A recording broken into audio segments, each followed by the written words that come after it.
on this episode of the Star Wars Time Show. Matt and Nick return from their break to bring you another round of Star Wars hot takes. What sort of inflammatory things will they say? Maybe you'll agree with the hot air they'll spew. Maybe you'll think they have even less brain cells than you already did. Stay tuned to find out. And of course, they'll end the show with the question of the week responses and the latest round of Star Wars fan artist features. Punch it, Chewie.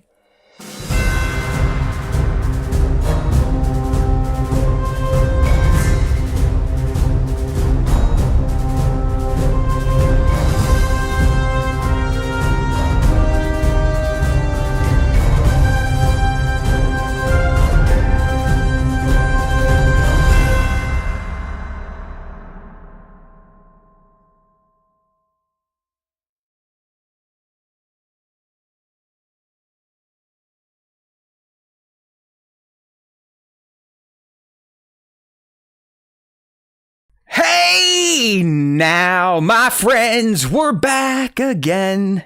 Even though my dumbass showed up last Wednesday anyways, even though I said I wouldn't, because I've got problems. Hey now, welcome back, everyone. We are here. We are not going to say what you used to say back in the day when you'd say that, because, you know, we're nice guys and don't want to get canceled. But it's good to see everyone. Like I said, it's been about 2 weeks since both of us been sitting here strapped into the cockpit of SWTS HQ. Last week, Nick was on vacation, and I promised to myself, you know what, I'm going to take the week off too. It's too bad Nick and I didn't coordinate, because that would have been a lot better, because I'm off this week. So, but it is what it is. And I failed, Nick. They put out it was a pretty good little sizzle reel BTS cast crew interview for Andor Season 2, where they really dug into the Gorman massacre and confirmed that is the scene we've been seeing, that is going to showcase for the first time in live action canon, that massacre that eventually leads Mon Mothma to leave the Senate and declare the Rebel Alliance officially, which we did see in Rebels. Remember, she declares with the Phoenix crew on the Ghost, I believe, and then heads off to Dantooine. So with all that knowledge in tow, Nick, it's pretty much confirmed that we are going to see Dantooine. Yeah. We are going to see the Gorman massacre. We're going to talk a little bit about that today. We got more details from Lord Gilroy himself. But I think Andor Season 2 is shaping up to be essentially Star Wars excellence blown at your face with the pace of a fire hose. All right? And remember, we're getting a movie 4 weeks straight. It's going to be a lot to consume. The Lord himself said, I kind of feel bad for content creators and reviewers because you all are going to be slogging through this month of Andor. So he listens, first of all, to the SWTS, and he feels our pain. All right, everyone, let's say hello to some of the locals here. We got Bango showing back up. Tones is probably taking a dump on the job, showing some support. We love you. Bango's on a Friday, which means he's probably going to get saucy with some red wine and say, you don't know what he's going to say. That's why you got to always tune in every Wednesday to see what Bango's up to. We got props in here. We got Sir Dork loving life. Michael Kramer with the return. What up, Mike? Good to see you. So it's good to be back. All right, man. Anything exciting happened last week? Your little time off? You get a little throw some beads, show your titties to anyone?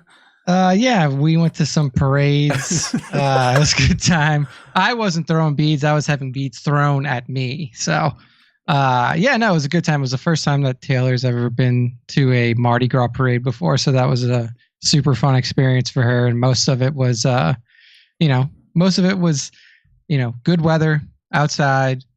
Good times, no crazy drunk people that we got stuck interacting with or anything like that. So it was fun. It was fun all around for sure. So got to eat some good New Orleans food as well. Some gumbo. Did you get you some crawdaddy gumbo?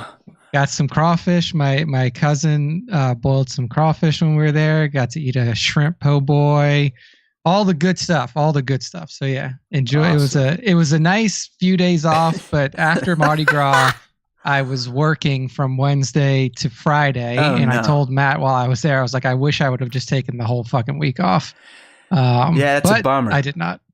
All right. Well, hey, I got to follow up on that, but Michael Kramer is throwing some cashola our way, so we got to acknowledge that. We appreciate you, buddy. And he's getting right into it, Nick. He couldn't wait for Ask Us Anything, so he dropped a dime on your face. What are your thoughts on Kellen Moore being the new HC down there in New Orleans? I mean, it was the best option available for sure. I mean, even considering the other coaches that went off the board, Ben Johnson and the other big names that were out there, I feel like Kellen Moore and the staff that he's been able to bring on so far really gives me hope for this season. It's been a very rough stretch last 4 years or so for the Saints since Sean Payton left, but Kellen Moore obviously knows how to run a strong offense, just won the Super Bowl. Even when he was with the Cowboys, the offense looked strong at that time. Interested to see what Brandon Staley's defense is going to look like. We've been running the same defensive scheme for a long time, so it might take a little bit of time for the old hats in New Orleans on the defense to get used to the new scheme and play calling. But I'm confident that we'll have a better performance than we did last year at the very least. Right. I'll just say that. So you're better off than my team. I don't know what the fuck they're doing. They're going to get themselves locked in with Aaron Rodgers probably. They already let Justin Fields go, the only young quarterback out there that was available, and they just paid DK Metcalf a shit ton of money. And there's no quarterback to throw to him. So, yay. And yeah, Mike Tomlin's still there. So it really doesn't matter. Fuck the Steelers. They blow. Fire Mike Tomlin. Thank you. Mm-hmm. Yeah, Bango, we know you're a Giants fan. Like, listen, I'll try to commiserate with you. It's hard. Because, again, I've been watching just the standard be not the standard for quite some time. So, screw Tomlin. Yay, Nick's team. All right, everyone, here we go. All right, we got someone here. Star Wars is gay, literally. Okay, that's fair. That's your point. You could always be a Raiders fan. That's right, McDub 2010. At least you got Tom Brady attached to your organization these days. I think, if anything, he might be the fix you need, or at least getting into what's his name's ear. Who owns that? What son of a famous or rich guy owns that now? I forget the last name of the Raiders dynasty family. Yeah, but either way. David? Yeah, there you go. But the kid Davis, so. Yeah, Mark Davis. No. Yeah, Mark Davis. Al Davis was the original owner. Hey there, Imperial Activity. Good to see you. Good to see you, Mark Davis. All right. The haircut. That's right, McDub. I like that. The haircut, yeah, geez, Mark Davis. Yeah, that is some toupee that dude wears. All right. We'll kind of get off football for a second, but I'll tell you right now, it's going to also come back and ask us anything. If you're on the live stream and you see my new attire, there's a reason for that. I continue to remind myself that in my old age, I probably shouldn't try to hang out with little kids and do little kid things. This past weekend at an indoor water park while swimming in the wave pool with my little one, she was like, hey, do some flips underwater like me. So I did, and on the second rotation, I gooshed my head off the bottom of the pool. So I now essentially have a third eye like Doctor Strange. So I'll show it to everyone once. There it is. Looking good. Okay. Luckily, the harsh white light bouncing off my bald head kind of washes it out. Yeah, but it's Nick, it's legitimately a third eye. I mean, it looks like I had a horn and someone cut it off. So yay me. Yay being a dad, yay getting fucked up as an old person, have to walk through life explaining yourself to people that you're fucked up. So thank you. Yeah, we'll get there. Hot take time. We'll get there, Darth Cat. It's coming. If you're new here, this is quite usually about a 2-hour show. So if you want to come back and say 30 minutes or so, we'll be knee deep into the hot takes. We've got 14 new ones, 10 of our own, 4 from the fans. We'll be bringing them at you. Might even use a little AI to help this time because brain was feeling a bit rusty. How did I do at props? I was in a pool swimming, doing forward rolls underwater, and on the second rotation, I didn't realize I was that far enough down that my body had started moving down in the water. Therefore, on the second turn through, my head violently hit the bottom of the pool. So I hate myself. I feel like a douchebag, and that's that. All right.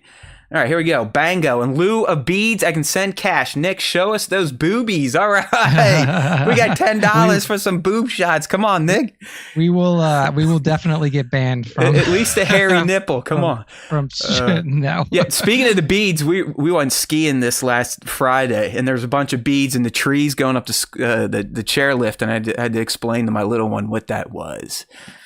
I was like, people get excited and want to see people. You know what I'm saying? So, all right, let's go ahead and do a little Ask Us Anything, and then we'll get into our main Star Wars topics of the day, because there is always time for Star Wars time, or so we say. All right, so let's get those peeled up here, my friend. Not a lot of questions this week, which is quite all right. Keeps the show moving. But like I said, here comes the sports talk again. So this is coming from Mac122198, aka our man that was just in here, Kramer. He's asking me, what are your thoughts on the DK Metcalf deal, and how's life been for you guys? So again, I think the DK Metcalf deal without a legitimate starting quarterback is just a waste of money and ties up cap space. So there's my thoughts on that. I don't think Omar has done anything good in this offseason besides let talent leave for relatively low prices. All right, Najee Harris is gone. He went to the Chargers for less than $10 million. So, yeah, I mean, like I said, Steelers they blow. Let's go Ohio State, keep winning titles. And how's life been for you guys? If I'm being 100% honest, I'm in a bit of a lull. Okay, I've the darkness has risen a bit again, even though I beat it down over the past year through therapy. But for whatever reason, some things have happened, hitting my head. I've been kind of in a toilet bowl type of mind space, which has sucked. But I'm hoping to get out here soon. So Nick, how's life been for you, buddy? It's been pretty good. I'm interviewing for a very exciting position that I am really hoping goes well. I'm in my 3rd round interview for that job, and out of 5. So I have my 3rd round interview next Friday. So positive vibes from the SWTS crew would be very much appreciated. If I do get that job, I would have to move to Florida, which for this job I would not complain about. But that is one thing that would come along with it. So going through that process, and then had a fun trip over to New Orleans for Mardi Gras. It was my first time going to Mardi Gras in 10 years, so that was very nice. But yeah, work stressful as always, but hopefully things go well with this potential job. Wow, hey, look at that. So yeah, he'll be picking up and moving from one loving state to another loving state. Nothing wrong with that down there in the South. You know what I mean? All right. Cool. Yeah. Well, thanks for... apparently I can't get out of the South. We'll see. Things ain't much better in the North or the Midwest, pal, so don't worry about it. It's all... We're all having a good time here, right? Life is good. Go Gulf of America, all that fun stuff. You know what I mean? Only the important stuff here. Okay, next question, and our last question coming from our boy Spa Spencer. On a scale of 1 to 10, how bad is it having the stomach bug, especially after your kid and they mock you? Well, Nick, you've never had a kid to mock you, but what's your thoughts on stomach bugs, and do you enjoy them? I mean, definitely not. The only good thing is that if you're looking for some quick weight loss and you get yourself a stomach bug that lasts a couple days, you might drop a couple LBs, and then if you play your cards right, you keep it off. So look at it that way. It definitely sucks in the moment, but hey, if you lose a little bit of weight from it and you're trying to lose a little bit of weight, go ahead and keep that off.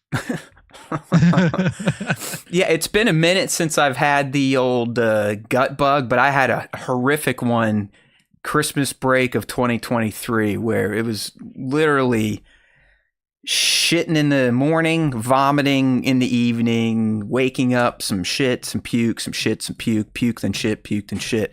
But like Nick said, for someone like me that doesn't love getting too large because I am a small dude and it looks weird, it was one of my best Christmas breaks ever because I barely gained any weight because I was just sitting there yakking and chatting on the toilet. So my kid does not make fun of me when I'm doing that. She just says I smell like shit and should go into another room when I need to pass gas that does not have material in it. All right, so that is that for the Ask Us Anything segment. We typically get a bit more, so make sure you are always keyed into our socials, especially on Instagram, where we actually get the question box that you can fill in, but we also put it up on Discord and YouTube. It's all out there. We get it. We're being buried again because we've been out of Star Wars season since Skeleton Crew. All right, we got some people coming in here. Clone Wars 501st, what's up? Coming in from Ireland. No St. Paddy's Day plans here. That's never really been a huge holiday for me. I guess when I was younger, it was a good excuse to kind of be stupid in college, but these days, no big plans whatsoever. Good to see you in the chat there, Clone Wars. Yeah, if I was in New Orleans, there's also a St. Patrick's Day parade that runs on St. Patrick's Day weekend, so I would likely be going to that. But gotcha. Also no St. Paddy's Day plans. Yeah, when is it? Was it like next Monday or something? I think it's. I know that the New Orleans parade is on the 16th, so I do think it is that Monday. Yeah, it's usually the Monday after the parade. Hey there, Divided. Nice to see you coming in. I think Divided is hanging up there in the vertical stream. Get some. Monday it is. Bango confirms for us. St. Paddy's Day will be Monday. Thanks again to Bango and our boy, damn it, I keep forgetting everyone's name, Kramer, for your super chats in that segment. Let's talk a little pop culture talk here, Nick. I've never read the book. I'm a fan of, what's his name? Bong Joon-ho or whatever. The guy that did Parasite and some other movies. So I wanted to go check out Mickey 17. I also think Robert Pattinson has turned into quite a fine actor over the years. I don't know about the rest of you, but I don't think he's just some Twilight slouch. You know what I mean? Like he's got variety in the characters he's portrayed. And I'd say Mickey 17 and all the other Mickeys you see in this movie are probably some of his most unique takes on the character in terms of how he decided to act it out. I don't know if it was direction from the book or the script or the director, but I mean, Pattinson definitely was playing not Robert Pattinson, if that makes sense. So this movie, Nick, like I said, I don't know if you heard of it or if you knew of the book it's based on, but essentially it's in the near future, and we're trying to expand in the colonies, and you got to get on these ships, and Mickey just so happens to get on the ship, and his best ticket to guarantee himself a seat is to become what is known as an expendable, which is essentially a reprintable human. Yes. Interesting. Yes. I mean, think 3D printing, but with human bodies, and you just re-download those memories. And essentially, Nick, these expendables are used to figure shit out on these new planets. Are there viruses that can kill you? Will this monster eat you? How long can you be out in space before radiation melts you and turns you blind? So that's what Mickey's life is. Interesting. So you kind of get that dynamic, like, is this even right, even though Mickey signed up for it? Should I feel bad for Mickey?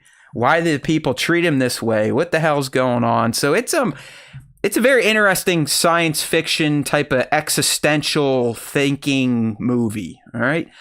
I enjoyed it. I do think it's about the 7.5 that I see it getting on other platforms. The first act, very strong. Middle act gets a little muddy once this things with multiples kind of comes into play. But then it kind of closes things out and has a nice little ending. So if you've been missing out on some sci-fi or some far future cloning type of shit, and you want to get back into that headspace, Mickey 17 is not a waste of your money. Star Wars link as well with Naomi Ackie, who played Janna in Tross. Correct, and she's essentially the second lead, so you get a lot of Janna in this, and she also plays a fun character, kind of the pants of the relationship between her and Mickey. I don't want to go too far, but let's just say they're kind of friendly, and she's definitely more of a power player than Mickey himself. So it's a good flick. Like I said, it's probably a little too long, definitely a little too long, but worth checking out in theaters. Hey there, Cole Cohen from Scotland. I wish we could talk properly like you all, but we can't because we need to understand each other. Nick Bango is recommending, which we'll recommend to everyone if you're looking for a good sci-fi book series, Children of Time. That's a good call because I know that Taylor has been looking for some new books to read. She's been, she finished the Wheel of Time series a while ago, and she hasn't really had something that she's clung on to yet, another book series. So I will definitely pass this recommendation on to her. And hey, I might read it myself after I finish the Jurassic Park book. Like, Divided must have missed the story why I have to wear this hat. It is a Star Wars hat. I think it came from like a smuggler's bounty box all those years ago. See? Oh, yes. See the little AT-ATs up there? But yeah, Divided, I have to wear this now because if I wear my baseball hat, it will squish my new third eye that I gave myself.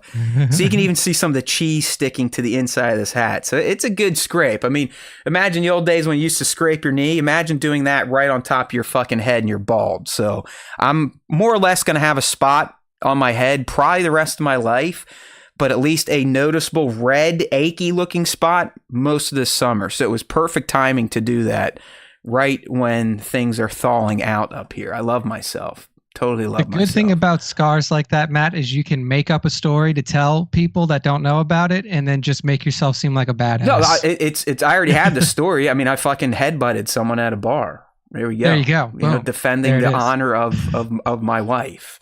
Yeah.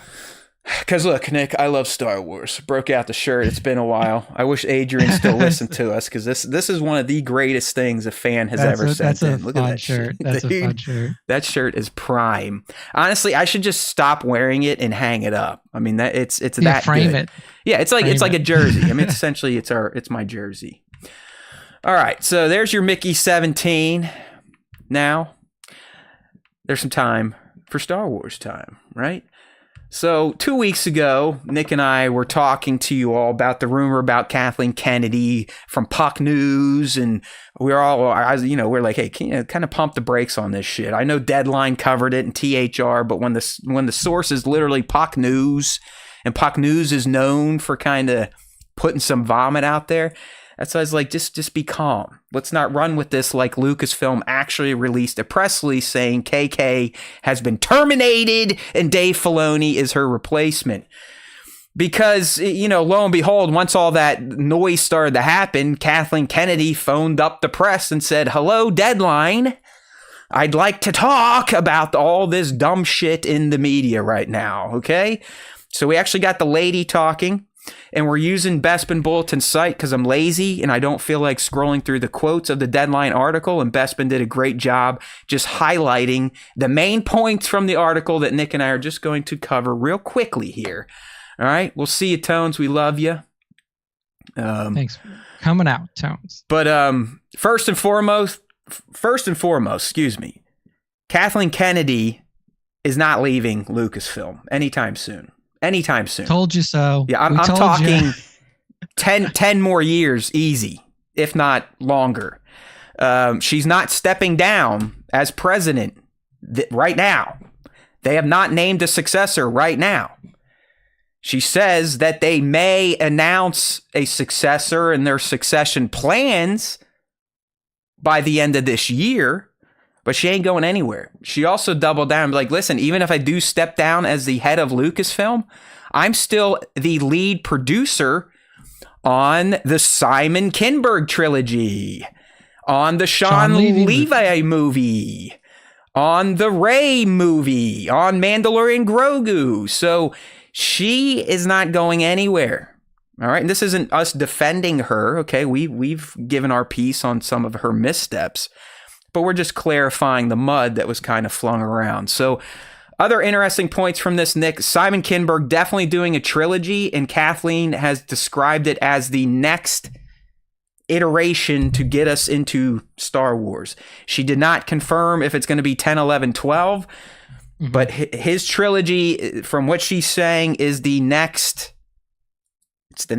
wave of Star Wars trilogy to kind of start the new timeline of telling stories. All right. So nice. Yeah. That is coming. Awesome. And it will be set after episode 9. Jared just dropped a bomb on us just to call it out, Matt. $20 says loves you dudes. Holy shit. He cannot stay for the rest of the cast, but appreciate you coming in, Jared. And then he's told you to check out the Star Wars merch at PacSun. So there you go. Are we talking like Pacific Sunwear? I mean, does that store still exist? Or is PacSun like a new Temu or something? PacSun in malls near you, right? Well, I will, Sir Dork, and I appreciate you, buddy. Thank you for that. I know he's probably digging into his Sir Dork channel kitty to throw around those big bucks, but we love you, man, and you are a stud. Hey, Doty's in here. Doty and Props. This is like a first for the first time in a long time. They're over there checking out Will of the Forces content these days and not the SWTS. We see everything. See it? I see everything. No one is spies. No one is safe in every from the eyes of SWTS. No one is safe, people. No one is safe. Good to see you. Good to see you. We love you guys. Good to see you. Anyways, some more news, Nick, that Kathleen dropped in this article. Sean Levi's Star Wars movie is going to be the next movie to hit theaters after The Mandalorian Grogu, so the Rey movie definitely should be considered to be delayed indefinitely at this point in time. She said it's going to take place about 4 to 5 years after Episode 9. It will be standalone. But as Sean said, there may be potential for Rey to make an appearance. There was also no confirmation if Ryan Gosling is actually going to be the lead in Sean's movie. So we know for sure now that Sean's movie is coming out after Mandalorian Grogu, so probably, Nick, 2027? Yep. And then Simon Kinberg is working on the next Star Wars trilogy, which I wish I probably should just get the exact quote here. Which blah, blah, blah. This is the next iteration, the new saga that moves us into the future. Okay, that's what she's saying. All right, Nick, I guess since I've just been sitting here word vomiting, what do you take that as next iteration? Is it truly going to be 10, 11, 12, picking up with Rey's temple, or are they going to do kind of like what they did in between 4, 5, 6, and 7, 8, 9? And almost create a new cast, new stories, new everything. Yeah, I mean, it's interesting because there is the Rey standalone film that's floating around out there, and if that is used as like an establishment point for what Simon Kinberg's trilogy is going to be, then I could see it being like, okay, the Rey film with Charmaine as the director will be like the primer, and then Simon Kinberg's trilogy will be the neck. Is it 10, 11, 12? Do they move away from the numbering system now that we have presumably moved away from the Skywalker trilogy? I know that Rey took the last name Skywalker as like an adopted child would. But I would prefer it if we moved away from the numbering system. I think that we have told that story to its completion, in my opinion, and perhaps it's time to move away from it. But depending on the release cadence of this, I would imagine that if we are keeping Rey as a central character into the future of Star Wars, then Simon's trilogy would likely involve her.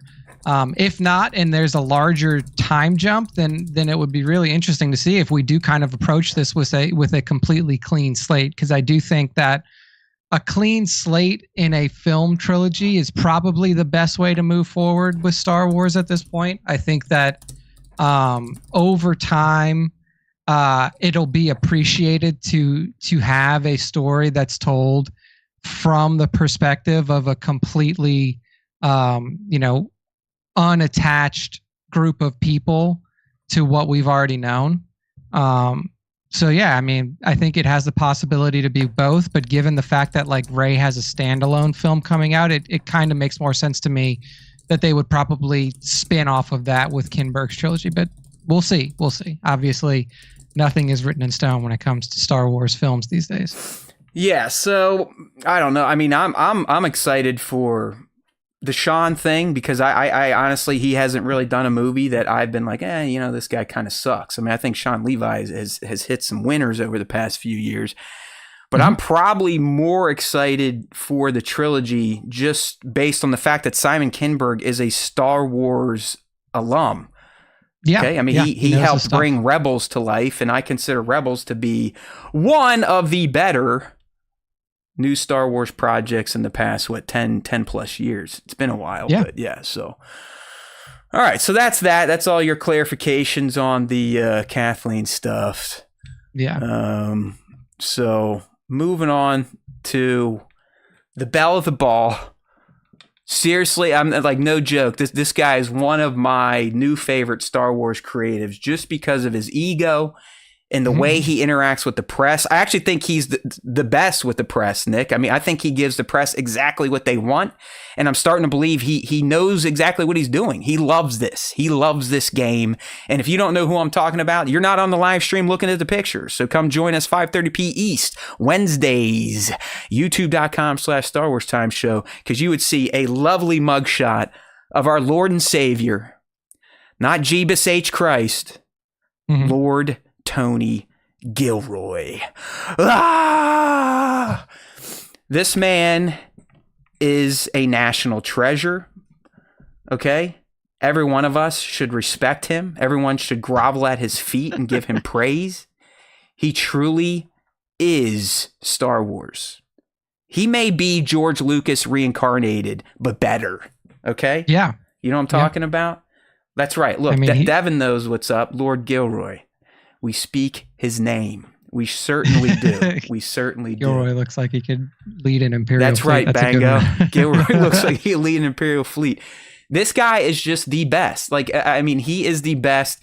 I highly encourage everyone to go check out Reddit leaks or at least your Star Wars news sources, because he is all over the place these past 2 weeks, hyping up Andor Season 2. Yeah, Thrawn Kill, I do believe he has a brother, but I don't think his brother has been knighted by us yet. So it's just just Lord Tony for now. But he's out doing his thing, Nick. I believe it's going to be tomorrow. I think he's doing like a live rewatch of Andor Season 1. If people are interested in that, I almost want to tune in and hear this guy talk about his own work live, because I think it's going to be fucking awesome. Because I'll just be like, look at that. Great shot. Great cut there. Great edit. Great lines. Great script. He just talks to himself. He's like, gosh, Tony, that was such a good line. That was such a good camera movement, Tony. Yeah, that's what I mean. Yeah, everything's going to be like, oh, Tony, I'm so glad you told us to do this. Or I'm so glad you put those notes in there to make sure we did that. But yeah, for those of you interested, like, there's a lot of Andor Season 1 content coming out. They really want to pump people up. Nick, I believe they've put it on Hulu in addition to Disney Plus. I think they made the first 3 episodes of Andor Season 1 free on YouTube.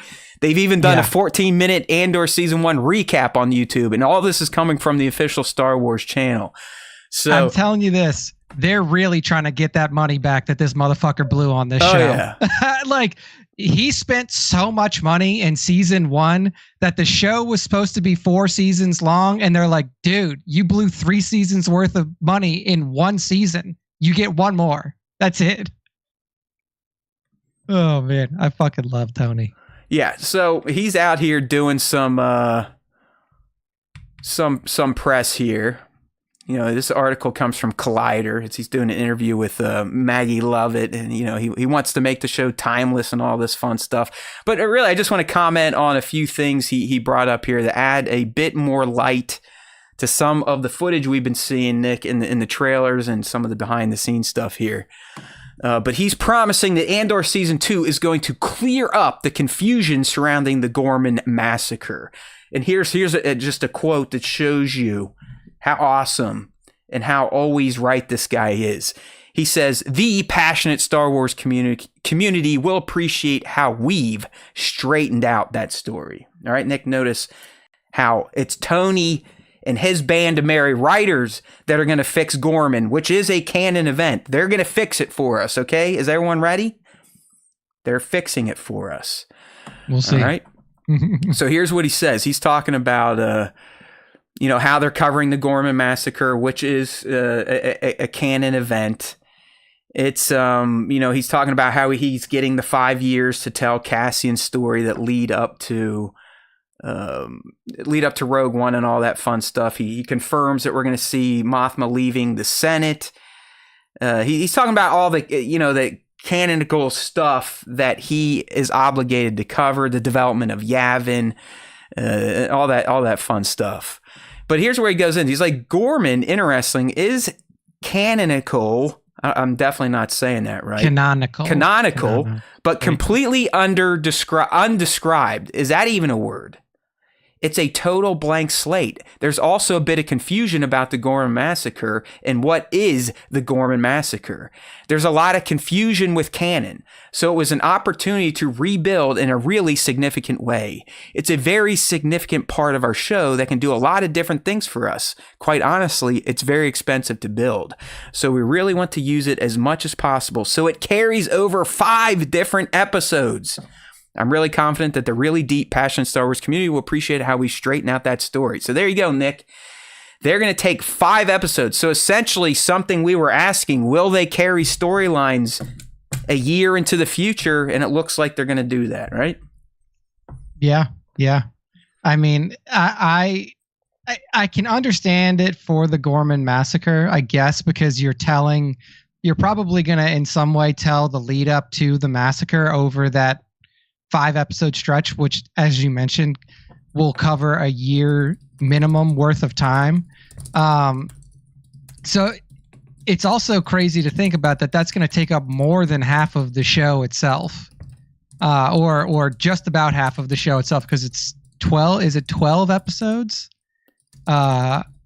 So 5 episodes of time spent on just the Gorman Massacre is going to be very interesting, and I wonder if it is told in sequence over that amount of time, if it may drag on a bit. But as he said, it's a very expensive thing to build, and they wanted to spend a lot of time on it. So I am very interested to see how that plays out. But yeah, I mean, this essentially confirms that we will have carryover storylines between those year jumps. So we'll see. We'll see how he does it. I mean, for those of you that don't know, like, the Gorman Massacre is essentially what was the creation point in official capacity of the Rebel Alliance. It was a attack by the Imperial military against peaceful protests on the planet Gorman, and then that is what spurred Mon Mothma to leave the Senate officially and announce the Rebel Alliance. So it will be interesting to see how that plays out over time, because I imagine that you'll see over that 5-episode stretch, like, things getting tense, things getting a bit out of hand, and then obviously the incursion of the Imperial military. So it'll be a very interesting 5-episode run to watch for sure. Yeah, sorry, I'm dealing with some outside shit, Nick. If you can vamp for a bit more, I'd appreciate it. No problem. But yeah, I mean, Gilroy is obviously, like, really good at telling these types of stories. This is what Rogue One was built off of, and obviously he didn't write all of it, but Andor itself is built off of, like, this feeling of, smaller cells, grassroots movements turning into something big that sparks a rebellion within the galaxy. That's essentially what episode or season 1 was about. So using the Gorman Massacre as the primary point of storytelling for season 2 makes a lot of sense, since this is the trigger event for what will become the Rebel Alliance. And I am very interested to see how that works out. Yeah, I mean, it's a really cool point here. I'm reading a little bit more here. And basically one of the other things that I wanted to bring up was they did ask him about the release cadence and how that affected his storytelling and whether that was his decision or not. And he did reveal that was a Disney decision, not his decision. I do find that very interesting, considering that Disney usually tries to extend their storytelling a bit and get people, as we were saying before, get people subscribed as long as possible. So hearing that it was Disney's decision to do the 3-episode group releases kind of goes against what we necessarily expected, but it's what Tony has told us. So very interesting stuff there. And then also looking through this a little bit more, he says, I know this was a a question from Collider. Says, I know when season 1 had finished airing, you mentioned that you were going to release the season 1 scripts. Is that still something that's possible? That's possibly happening in the future? Because I know people still bring it up so often. He says, I wanted to do it. We put it together. It's really cool. I've seen it. I loved it. AI is the reason that we're not doing it. so AI put an end to the desire, or his desire, to release all of the season 1 scripts. He says, in the end, it would have been 1,500 pages that came directly off this desk. So he, meaning his desk. All right. Yeah. So it's pretty crazy that the season 1 script for all of the season 1 scripts for Andor are 1,500 pages combined, and that they are no longer doing it because of AI. I wonder why, if he's worried that they could feed it into an AI and then just build AI Tony Gilroy to replace him with. Knowing Tony, I think like you, he shares similar concerns and does not want to give up any of his story ideas to the machine world. So it definitely, I mean, I think that's a general thing for like artists and writers. I mean, the art like visual artists for sure, since the advent of like like Wonder AI and all of the other ones, Mid-Journey and stuff like that, they were like, I don't want my shit used to train your AI models off of. So not super surprising from Tony, but yeah, it's been funny. I mean, I put out a Mara Jade explainer last week, Nick, and AI was very kind to me in image generation. Like, it was doing a good job. I'm like, hey, give me a character that looks like Mara Jade from Star Wars, because you can't say, give me her. And it would mostly comply. This week, it's like, fuck you, dude. Gorman Massacre, it's too much. I'm like, how about Gorman Protest? No. How about no? It's like, how about just persecution of a people? No. It's like, all right, well, you must be, Chat GPT must be drinking this week. But last week, it was producing some great assets.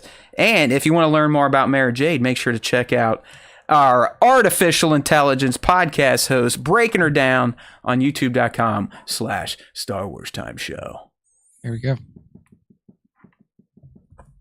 All right. Yeah. So Tony hitting us with some good stuff on the upcoming season 2 of Andor. He also says that he's trying to make sure that the meet cute, as he put it, between Cassian and K2 feels right. He says, fans have obviously loved B2EMO, but we're ready for K2. I feel like there's a certain degree of pressure, maybe at least from fan perception, of that first meeting for Cassian and K2. What can you tell us about that? And here's what Tony says. He says, yeah, man, the bar is high. I knew it. Just by delaying it off the first season, the controversy of that, nobody was happy about that. I don't think Disney was happy about that. I don't think the fans were happy about that, but there was a reason for it, a really, really good reason for it. But it does mean that I definitely have to deliver on the meet cute, so we'll see how it goes. We're happy with what we have. I do think that was the most surprising thing for Andor season 1, is that you did not get the introduction of K2, at least at the end of that. So that does put a lot of pressure, especially in the release cadence that the show is going to be working off of, to get that right.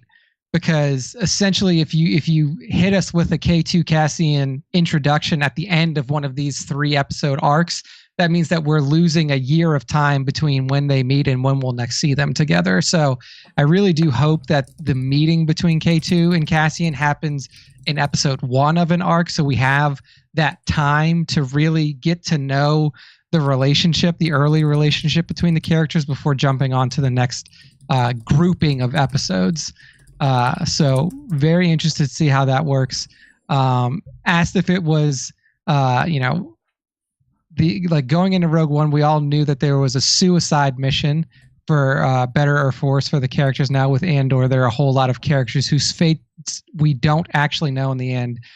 So asking about the possible emotional punch from Andor season 2.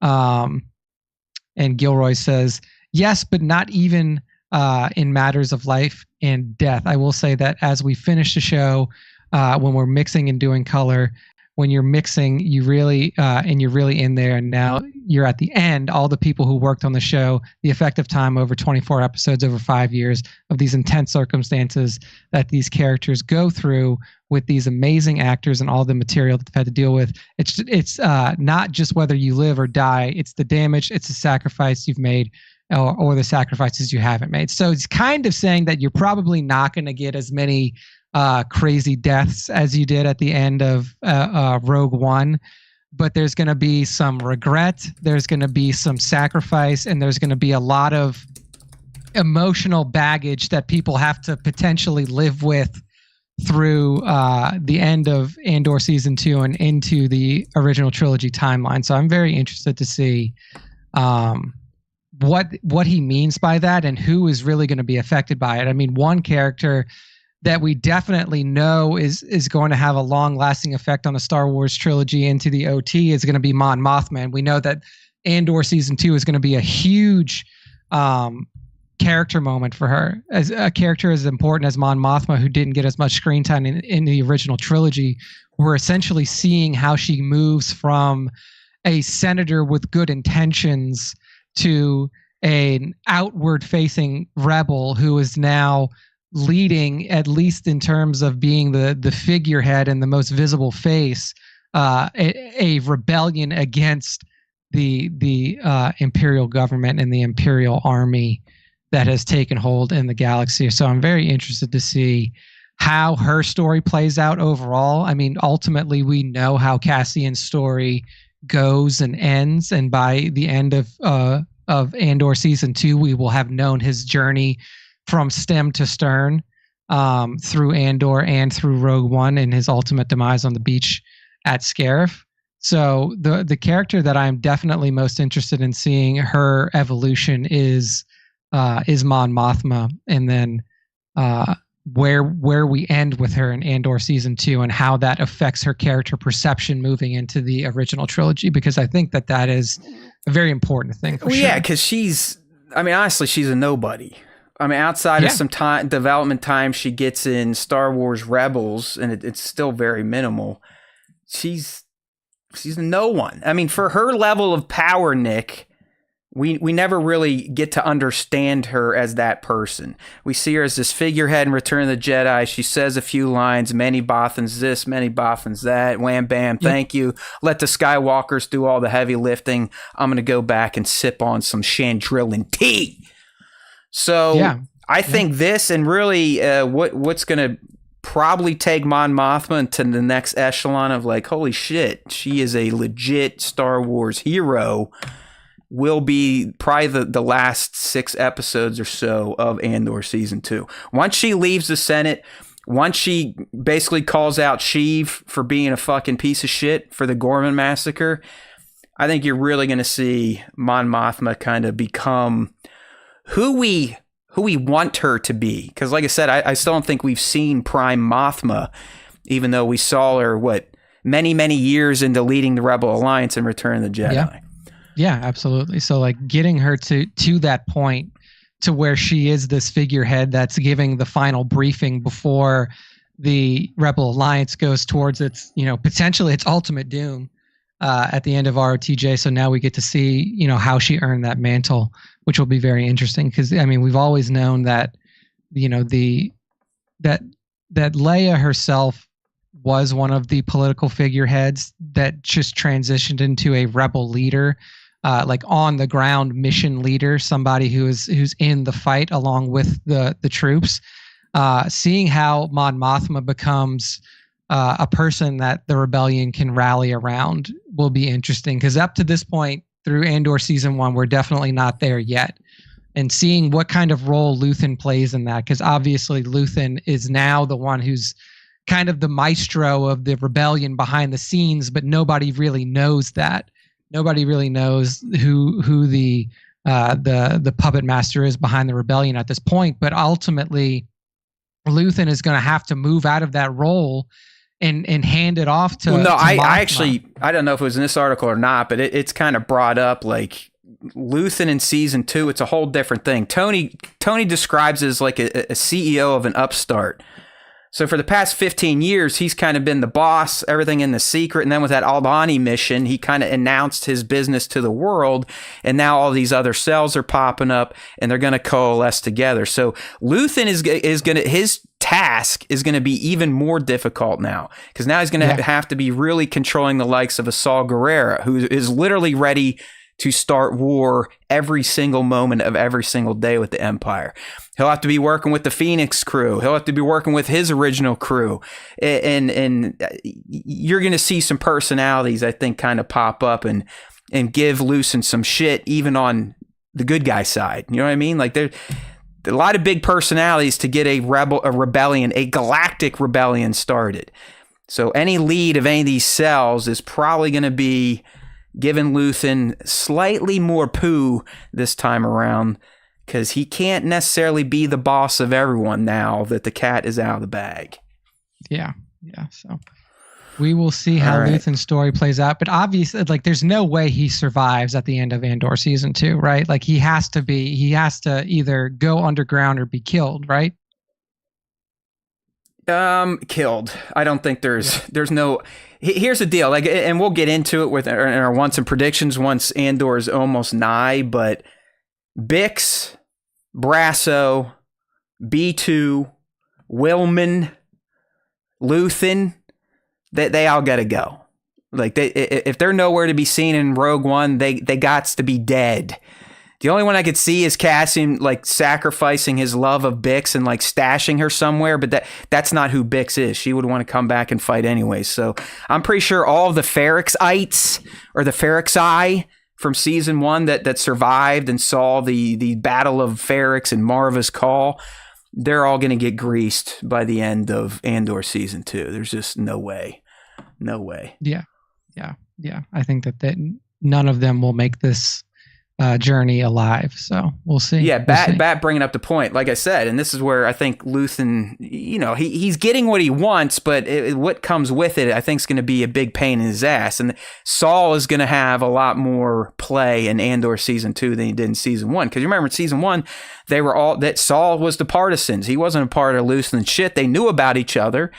But you remember, I mean, Luthen had to try to convince Saul to help out this other guy to go after the Imperials, even though he knew the Imperials knew, and he was essentially sacrificing a cell to keep everyone hidden and to kind of keep the movement going. So Luthen is willing to do anything, and that also means he's probably going to be willing to sacrifice himself, as well as a few other close assets. I mean, what's the first thing we saw Cassian do when we met him? Sacrificed an asset in Rogue One. Yeah. Literally, within 5 minutes of meeting a guy, he's fucking killing someone that was like, hey man, help me, I'm gonna get caught, here's your intel. Okay, boom, see ya. So he learns that coldness from somewhere. All right, Skyrim Clips coming in with the poundages again. We appreciate it. Hi, I have my Vader and Luke tattoo. It's great. I am jealous of you, Skyrim Clips. I can never come to a decision on what ink I want on my body. Therefore, at 44, I am still clean outside of the scars I tend to give myself every few years. Mm-hmm. You had no Vader and Luke on you, right, Nick? You're more symbols and stuff, right? Yeah, no characters. I do have the Jedi and Sith symbols. I think that, like, I got my Jedi and Sith tattoos a long time ago, and my Sith tattoo is Sith Empire tattoo, so I think it may now be a Legends tattoo. But now I also do have the Death Star and a Star Destroyer on my forearm as well. So Bat's saying I need an Ewok on my back. I would take it. Like, here's the thing. I can't think of designs that I want to commit my life to. You know what I mean? Yeah, you got to get Devin to just make you one. Just tell Devin what you want and let him art that shit up. I have thought about one thing. It's like it would kind of be what's it called? They're not called New Age. What's it called? That it's like New School. Yeah, it would be a New School style. So that kind of loud, cartoony, almost chibi looking shit. Yeah. Of like my kid as Princess Leia and her Princess Leia white, you know, from A New Hope. Maybe holding up a gun. I could maybe take that.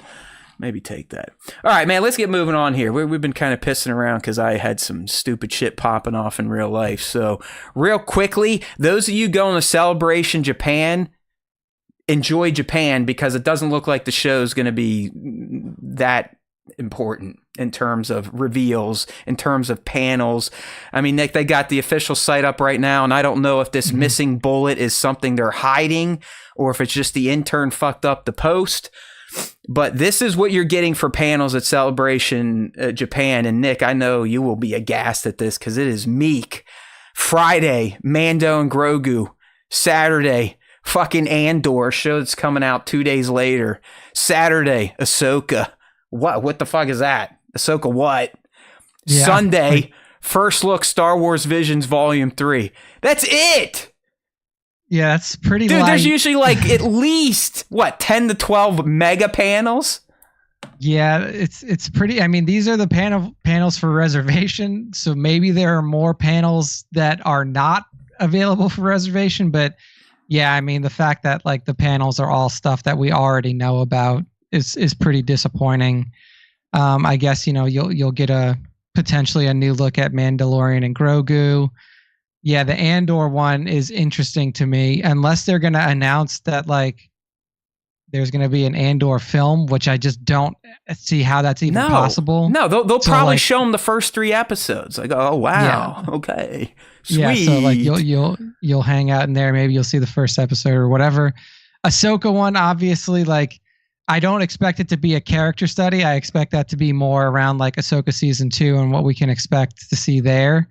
Now that we have, casting news around who's replaced Ray Stevenson and everything like that. And then it would be cool for First Look Star Wars Visions Volume 3 if they had some of the creators up there. Obviously, we know that Vision started off as a Japanese anime adaptation of, Star Wars stories. So if they had some returning creators from season 1 or season 2, it'd be cool to see them on stage and give their perspective on the work that they've done and the work that they're potentially doing. Yeah, but I mean, come on, man. Like, 3. I know the people in the chat, they're like, oh yeah, there might be more. It's like, no, I mean, in terms of the mega panels where you get the mega reveals, this is it. And there ain't a damn reveal in here. Okay? Yeah. I Nothing. mean, like you said, unless that first empty bullet point is like, Taika Waititi is here or something like that. I don't see it nothing being like nothing on Sean's movie. I mean, it's just like, okay, all right. I mean, as Devin Doty said in the stream, he's like, yeah, I'm more interested in the tourism. That's why I'm going over there. And that's kind of what I would recommend at this point. You know what? This could be a good thing too, because if you're someone like me that gets anxious and FOMO on missing stuff, you don't have to worry now. Like, Nick, I honestly, outside of Mando and Grogu, if I were going, I don't think I would apply or enter the lottery for any of these. Yeah, I mean, the Andor one is just going to, like, I can't sit there and watch Tony stroke himself for 2 hours. I just can't. I think, like I said, I think he's doing that tomorrow for free on YouTube. So yeah, so like it's like I can't listen to Tony Gilroy bloviate about how awesome he is at Star Wars for that long. I don't have it in me.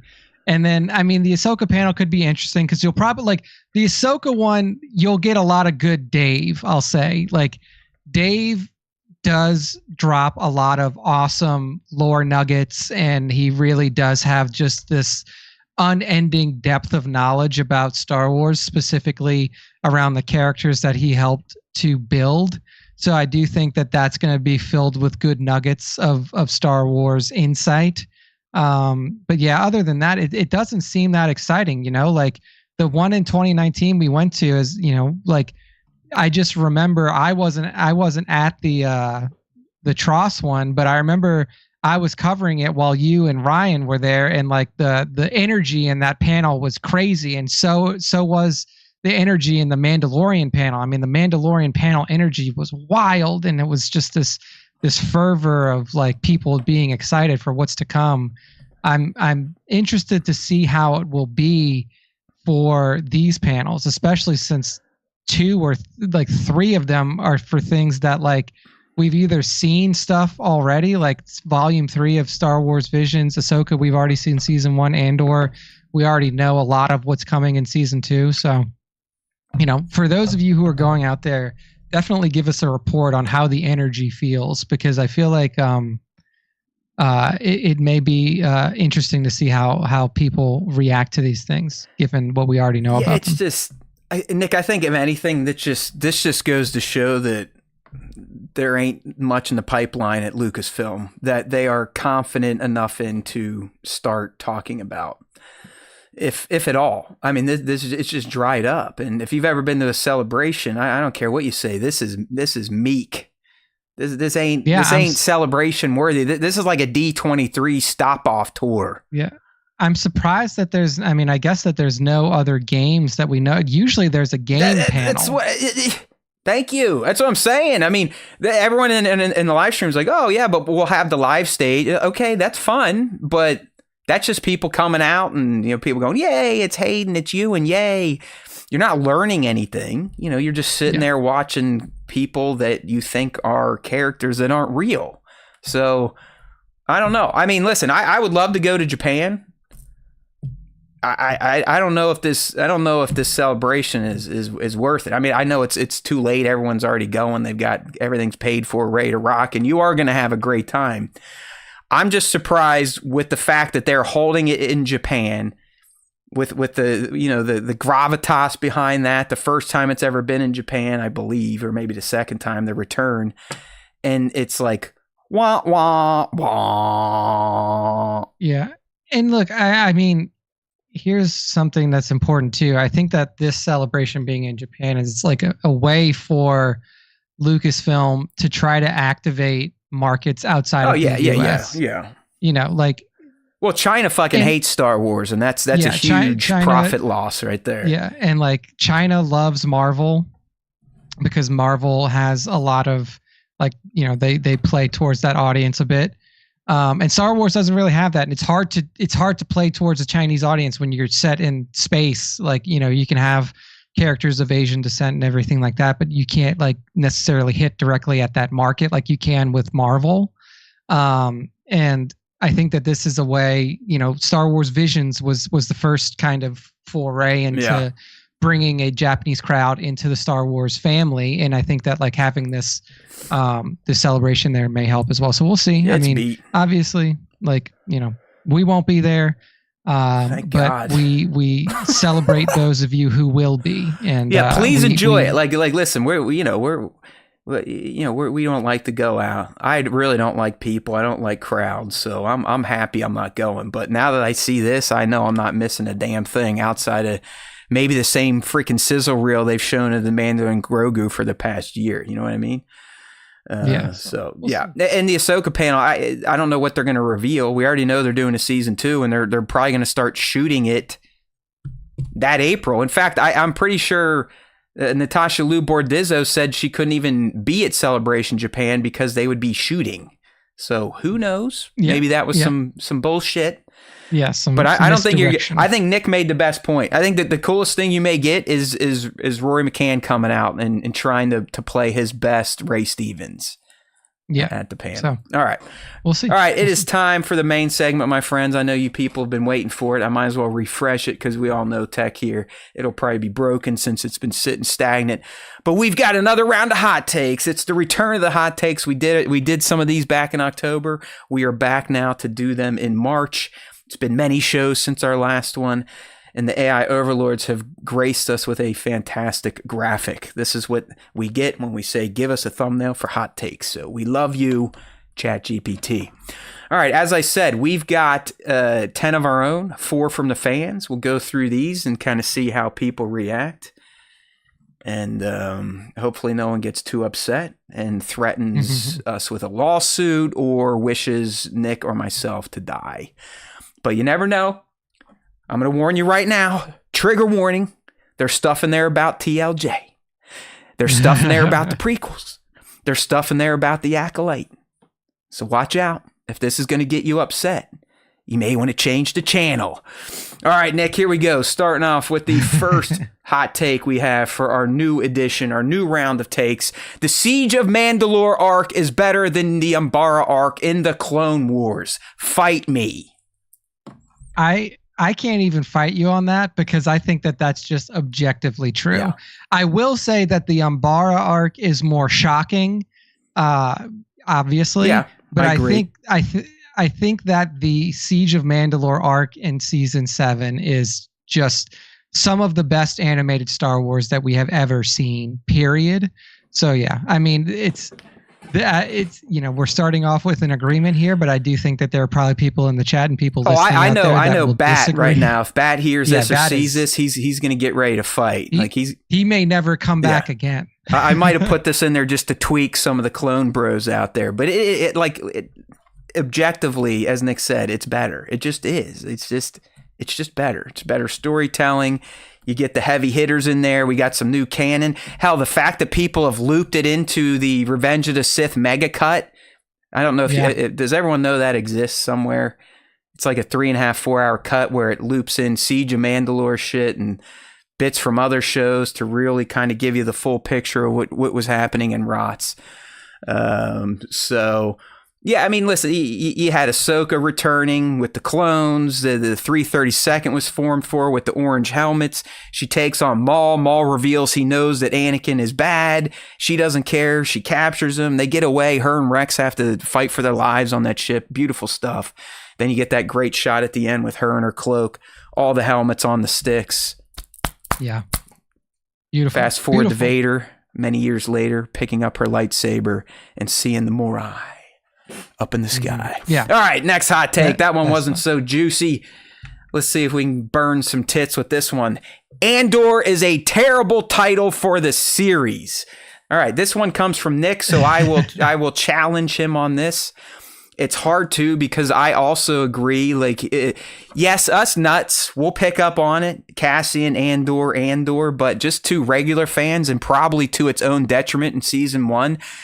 I don't think if you polled a normal person out on the street, hey, would you watch a show called Andor? And that's all you said, they would have any idea what you're talking about. They'd be like, what is that? Who is that? Is it a franchise? Is it, is it sci-fi? Is it fantasy? Is it fiction, nonfiction? So, I mean, outside of Star Wars fans, and I would kind of qualify that fan boys and girls, I'm kind of with you again, and I hate to do this in a hot take, but it doesn't resonate outside of the hardcore base. Is that what you're essentially saying? Like, this is dumb unless you're a fanboy or girl.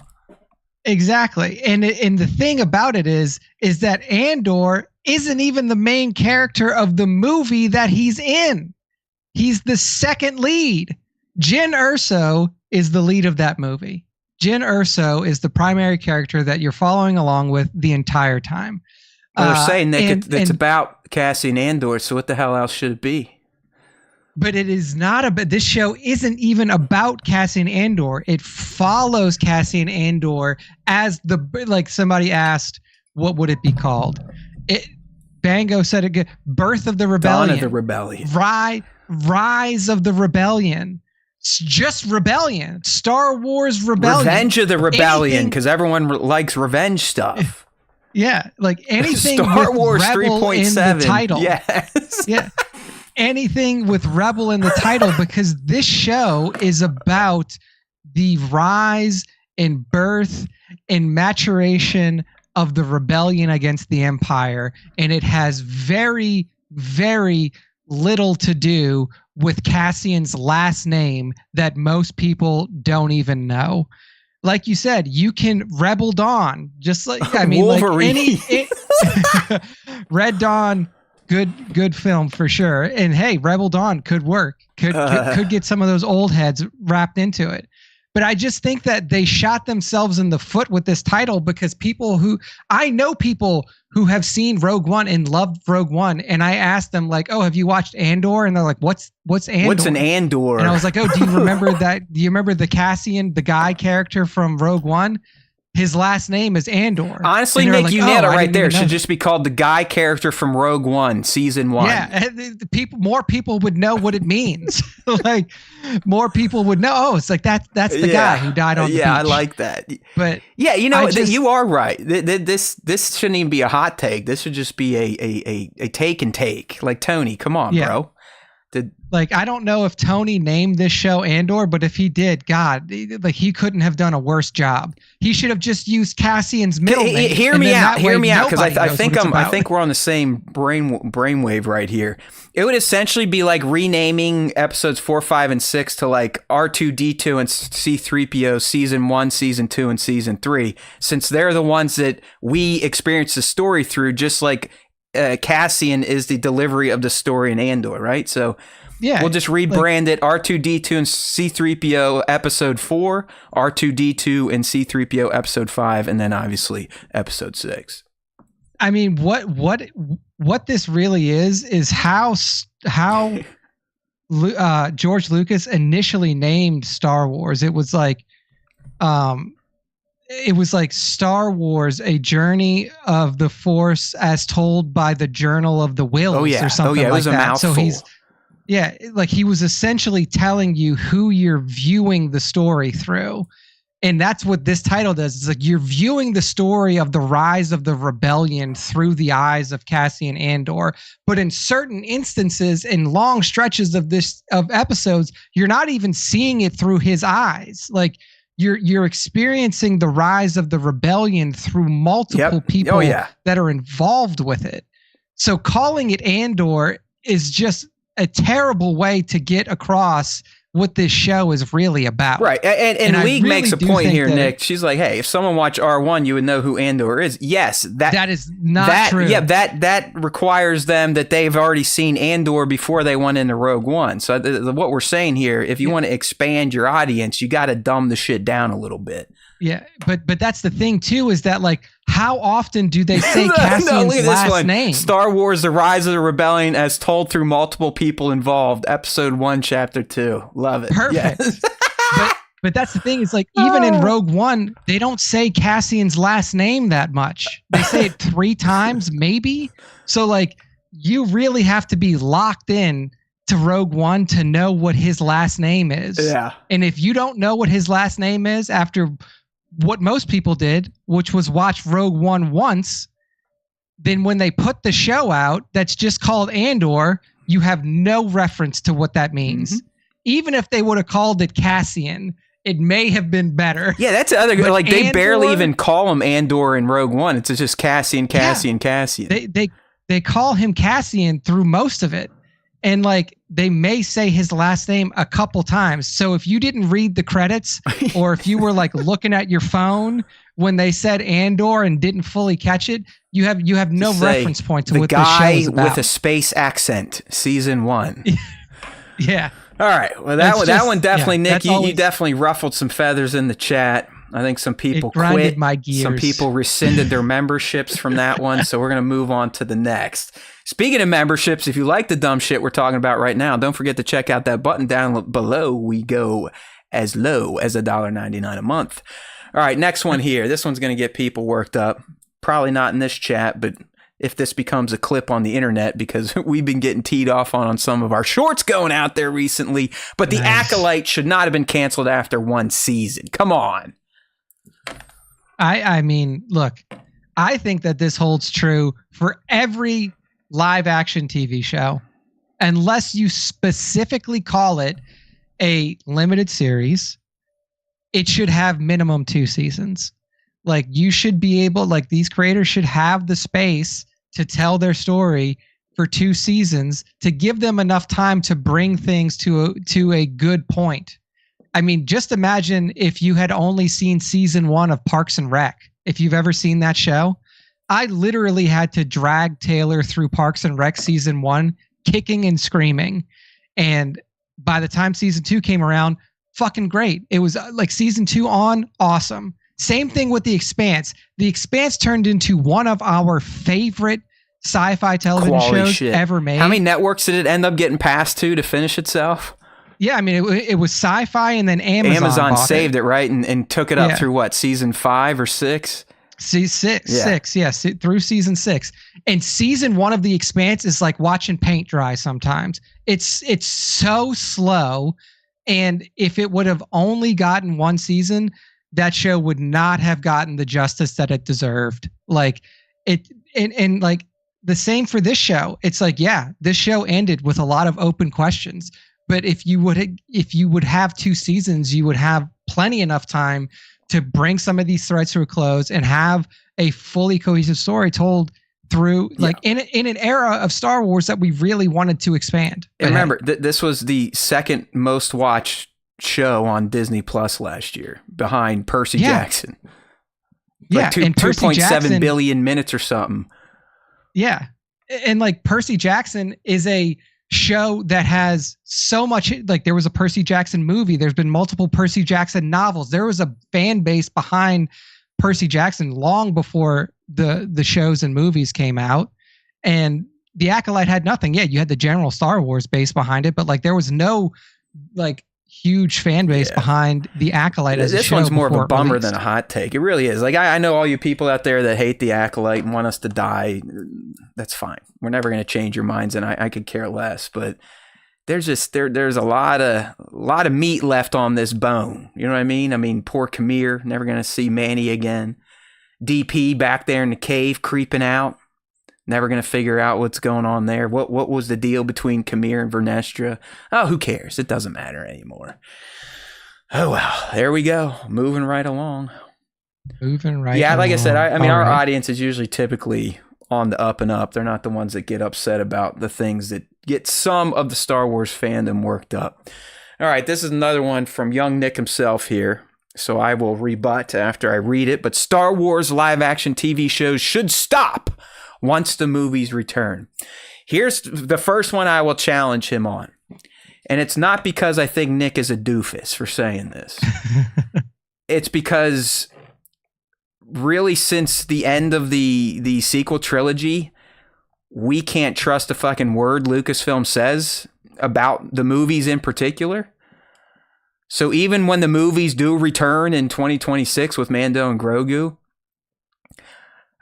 we can't expect that we're now going to get a movie a year to kind of, feed our Star Wars brains.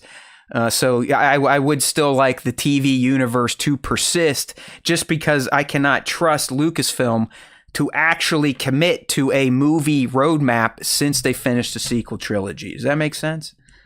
Yeah. I agree with that. I definitely think that like not having a solidified roadmap definitely makes this a little bit harder, especially for the hardcore fans like us. Yeah, I don't want to go back to years of nothing. And then you and I might go nuts, or I'll definitely go insane. Here's what I'll say. I say live action, so I'm definitely open to there being a good animated series running through the film timeline. But the reason I say no live action is because I think that live action, one, diverts a lot of spending that you could use on furthering your movie development for Star Wars. These live action TV shows cost more than films to make. And if you have a budget that is all encompassing between Star Wars media, whether it be movies and TV shows, then you have a lot of budget that you're diverting towards live action TV. I also think that if you were to do one long multi-season animated series similar to the Clone Wars, you're giving people the content that they want, but you're also, it's very clear what your tentpole is. Like your tentpole are these films, whether it be a year or two between releases, between film releases, as long as you have this long running animated series there, you still have content and people still understand like, hey, this is good to have, this is nice to have, it fills in content gaps and it gives us new story to dive into when there's no movies. But we know that the tentpole is the silver screen film releases, and I think that is what would get the casuals up again, because I think that live action TV for a while is what they thought were going to get casual fans like looped in.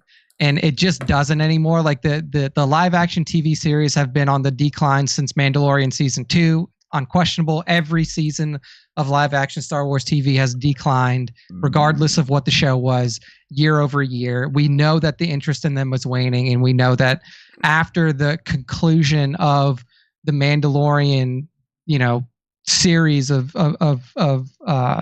storytelling, that there really isn't another cohesive show out there. Nick, do you think Andor season 2 could be the first show to go up from the original season? I mean, I would hope, but I mean, like, the thing is like that show didn't have a ton of viewership to start with. And I think that that's why I said what I said when you were like, they put out this recap on YouTube. They've released. Yeah, that's what I mean. It's like you can tell is it driven by fear, I guess? Like, we're 100%. Skeleton Crew kind of tanked viewership wise. Andor wasn't that big of a winner, but this is our big baby for 2025. It's really all we have outside of Visions Volume 3. Yeah. But I mean, they need this to But then they did the 1 month rollout and it's gone. Like, what does that say? Because I don't know if I heard you reading some of that article. I might have skimmed by the first part, but he more or less says like it wasn't his choice to do the 3-episode block release schedule. And here's what I'll say to that. I think that maybe Disney's thought behind this is if you get it all out in a shorter period of time, you have less attrition. So you have less fall off between episodes, because ultimately that's always what happens is like, I mean, out one episode. Because what were a lot of people bitching about with Skeleton Crew? Oh, I just give me the next episode. Just give me the next episode. I don't want to wait a week. So, okay. Well, I guess maybe this is a new experiment possibly.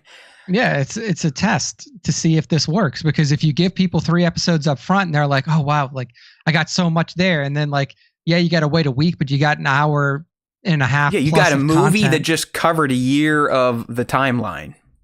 Yeah, so I don't like Bango's idea. Use TV shows, tell more main trilogy stories. Well, I don't know what main trilogy is. I mean, if you're talking OT, I think then they need to put OT stories to rest. Yeah, we call that the Skywalker saga, I think is what that's known as there. So, all right, well, here we go.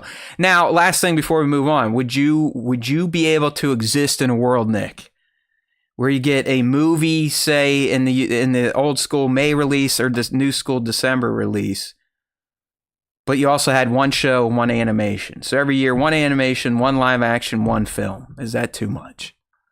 I think that it's still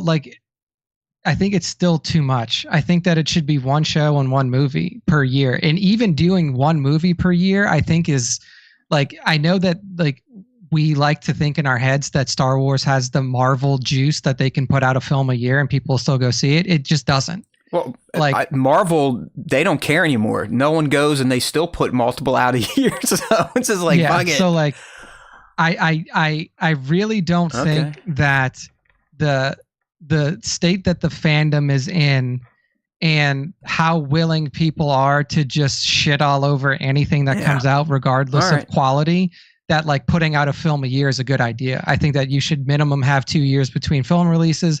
I think that if you're gonna have a film a year, then they should not be sequential. So it shouldn't be films that are in a trilogy together. You can put out one if you're going to do like a film in 28, 29, and 30. That's exactly was the original roadmap. It was trilogy film, Star Wars story, trilogy film, Star Wars story. Oh, fuck, TLJ happened. Fuck Solo. Fuck Star Wars stories. We quit. Fuck it all. We're done. Yeah. End of the Skywalker saga. Rise of Skywalkers. Rey Skywalker. Woohoo. We'll never do Skywalkers again until Mandalorian Season 2.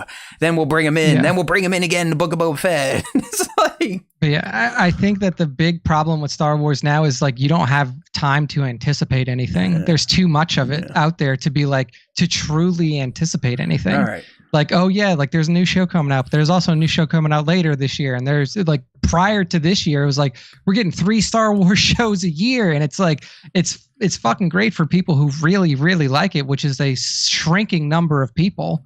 That is true, man. That is true. You are right. We do kind of put ourselves in an echo chamber.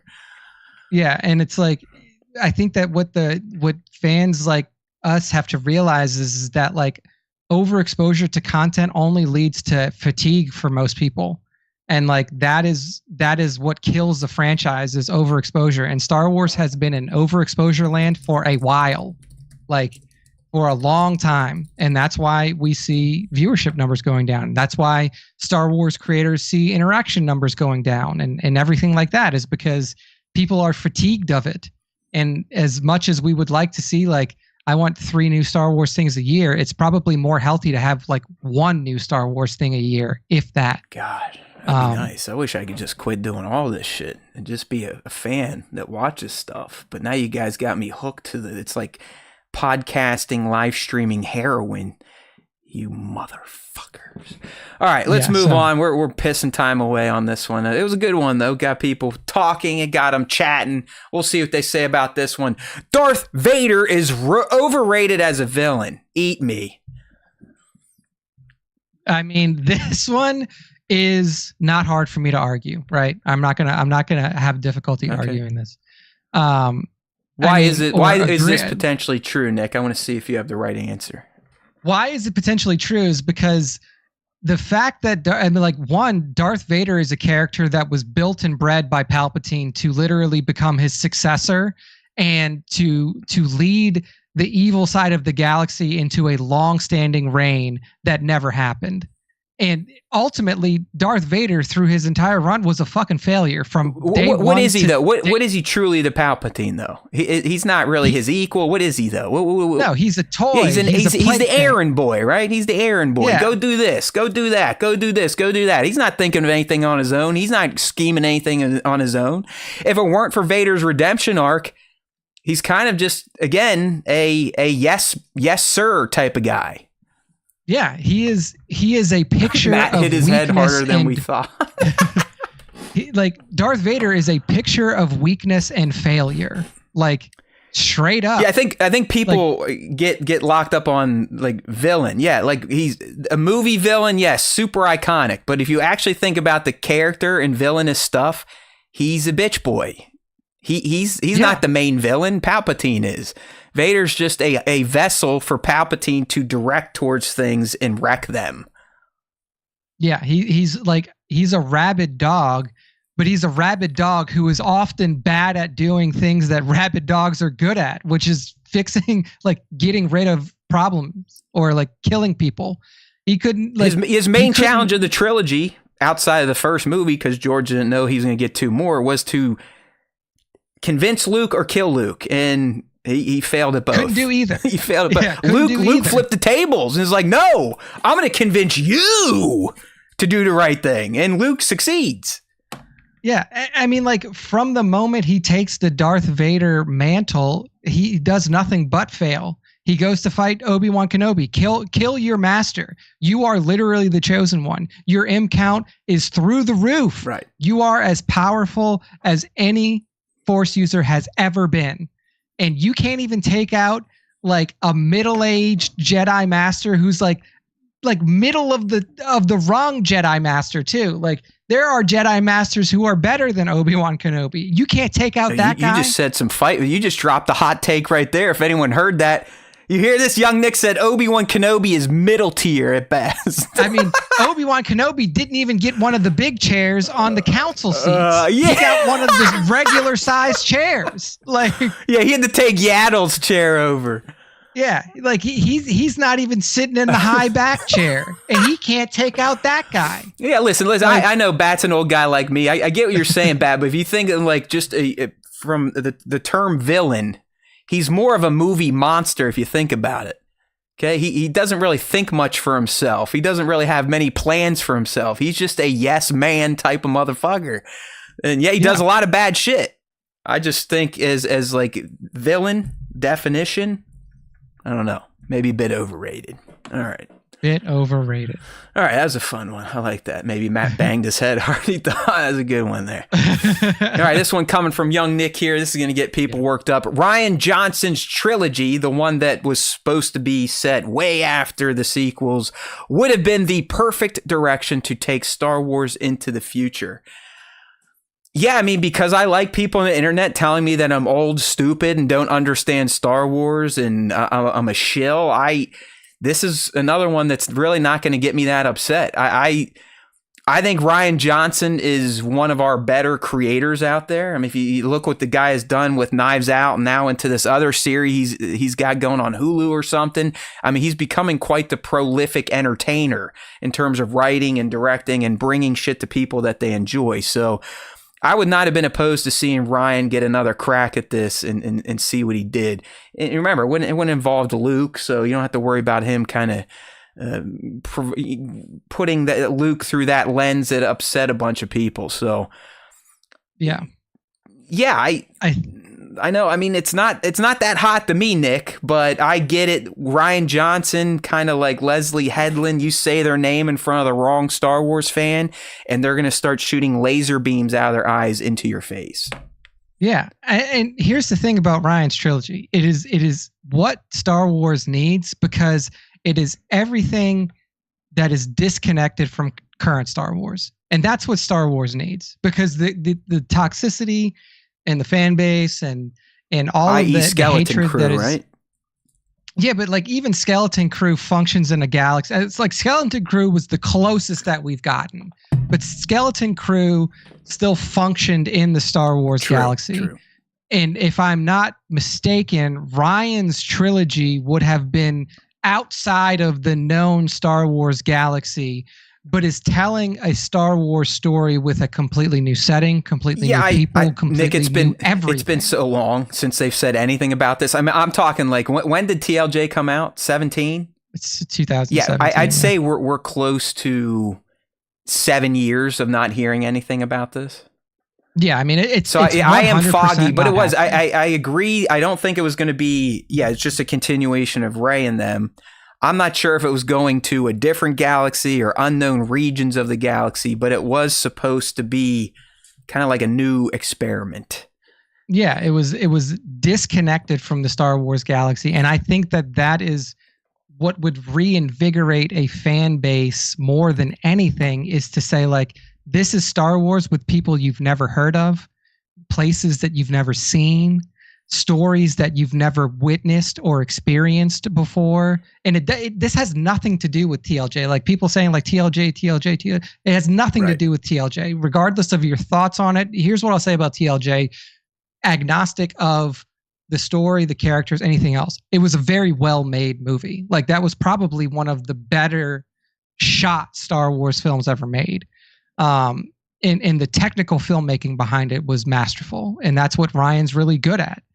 And I think that if you were to take his ability to make a good film and tell a good story and not have the baggage that comes along with telling a story in the Star Wars galaxy that we're in now, he would have flourished. Like people are dying for Star Wars stories that don't have anything to do with he just needs like a ghostwriter, right? Or a pen name or something. Just have it be under somebody else. No press. Yeah.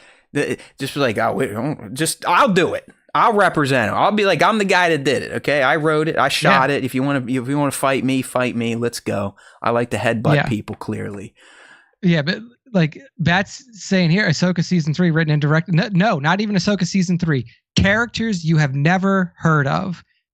Places it can even be a different interpretation on the Force. I mean, we could go hang out with the Chiss or the Yuzan Vong, or like Nick's saying, none of even that shit. Yeah, it could be like the Oogly Boogalies. Yeah, like a fully clean slate for Star Wars storytelling. Fully clean, not connected to anybody. And you really give these characters or like these writers and these creators the ability to craft a Star Wars story that is unique and doesn't have to rely on storytelling that's been around since 1977. Yeah. So I don't think we're gonna see the light of day. Bat's like, didn't they say they were still planned? That's the one thing she did not say was still planned when she recapped everything. I forgot to cover the Taika thing because of my life event. But she said, yeah, Taika's still working. He's just too damn busy. I've read one bit of the script and I like it. They're working with a new writer. But Rian's, it's been crickets for like ever since. Because you remember, they announced this before TLJ released to the public. Like that's how gung-ho they were about TLJ and Rian Johnson. Kathleen's like, fuck it. We've seen this movie. The press has seen it. Critics have seen it. Loving it, TLJ, the new empire. I mean, that was the buzz around TLJ before it hit public. Then the public got wind of it and was like, light this bitch on fire. Crickets since then. Crickets. Yeah. Won't happen. Ryan's very busy with his own stuff. And like, hey, you can see what a creative person like Ryan can make when he doesn't have constraints. I got you, constraints or restrictive story binds. We'll definitely get some good shorts from this one. Some quality comments are in our future. I can tell. All right, let's keep it going. We're sticking in that Rian Johnson universe. Luke Skywalker's TLJ arc was actually perfect. So I'll give you my reason for saying this after I listen to Nick, unless you want me to add more insight to it. Go ahead and give it some color first, because I want to see what I'm working with. So here we go. If you really think about Luke from start to finish, from farm boy to the man in black at the end of ROTJ, was he ever portrayed as the unstoppable hero? Or was he always portrayed as someone that needed to learn from failure? So that's where I'm going with. His character was never about being the unstoppable hero, Nick. But it's always a character that learned from failure. Yeah. And look, I'll play devil's advocate. I'll play on your side of this just to give even more fuel to the fire. Someone get mad at Doctor. He's concussed. Because everybody knows my opinion on Luke Skywalker and TLJ. Not a fan, but I will play a person who does agree with this, and I will say that what really is happening in TLJ with Luke Skywalker's arc is he already saw what happened when his friends were in trouble and he rushed to their aid to try to help them. What happened? Yeah, he tried to be unstoppable hero. He lost his hand. He got his best friend captured. Han Solo's in carbonite. He finds out the hard truth that that his father is Darth Vader, Anakin Skywalker, and now he has a robot hand. It could not have gone worse. So ultimately, what Luke is doing in his TLJ arc is he's like, look, I've been here before when the chips were down, and I thought that I could rush to the defense of the people that I love the most. What happened? I almost got everybody killed, including myself. Right. So in his mind, he's like, fuck it. The galaxy is falling apart at the hands of my former apprentice and my nephew. Well, they're just going to have to play this one out without me, because all I'm going to do is run in there and fuck shit up again like I did in Bespin. And it's just going to get worse. Yeah, but here's the thing. Like, keep remembering how TLJ plays out. After he fails with Rey, what happens? He goes to burn the tree, and Yoda shows up. He's like, hey, dumbass, what are you doing? Like, you're still Luke. Yeah. You're still that version of Luke. You shouldn't be like that. Come on, we got to grow from the ones we create, or whatever the fuck he said. But Luke even learns from his failure in TLJ, and that's why he offs himself by max forcing. Yeah, right? He maxed out the force. So he even learned from a failure there, because he did fail. He did fail with Rey. Ultimately, he died failing. He couldn't handle there you that go. much Bat force. Got me there. And we are what they grow beyond. Yes. Yeah. But yeah, I mean, like, his death was a failure. He thought that he could just force himself all the way there. He did it so hard that he fucking croaked out. Yeah. And the thing is, Luke has never seen himself as this legend Jedi God. Never. Even in the Mando. I know Bat's saying we got peak Luke and Mando, and I agree, but he showed up on a beacon call. It wasn't like he's going around like, I'm a fucking hero, I'm going to save the day everywhere. He heard some crazy Tython force call out there and was like, oh, I better go check this shit out. And then what? He had to man up against some droids. Big deal. Like that's no. But that was never Luke. Like, Luke was never, let me go, I'll take care of this. Even in Return of the Jedi, he leaves his fucking friends on the Battle of Andor to go talk to his dad. Like, that's not being an unstoppable hero. So listen, we're doing hot takes. I didn't love Luke and TLJ either. I did understand like why he's doing what he did, because both his masters did the same fucking thing when they failed the galaxy.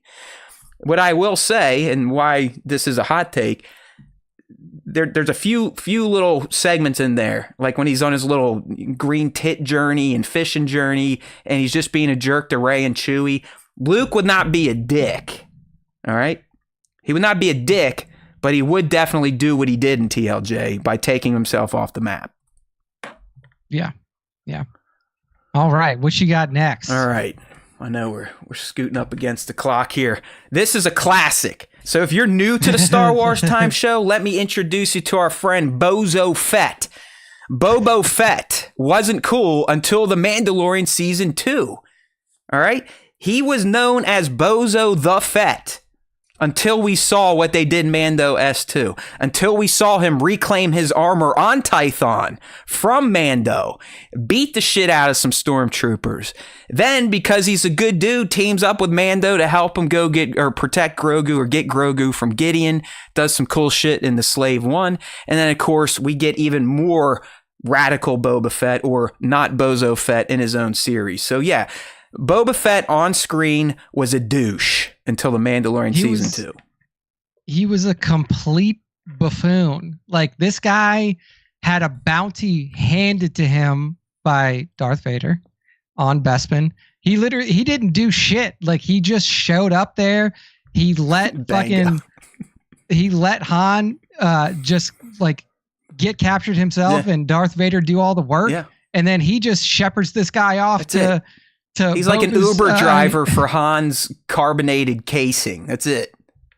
Yeah, like complete and utter taxi driver for Han's frozen corpse. And then when he gets it, the first time he gets into a real fight, he just gets embarrassed, like straight up embarrassed by a blind guy.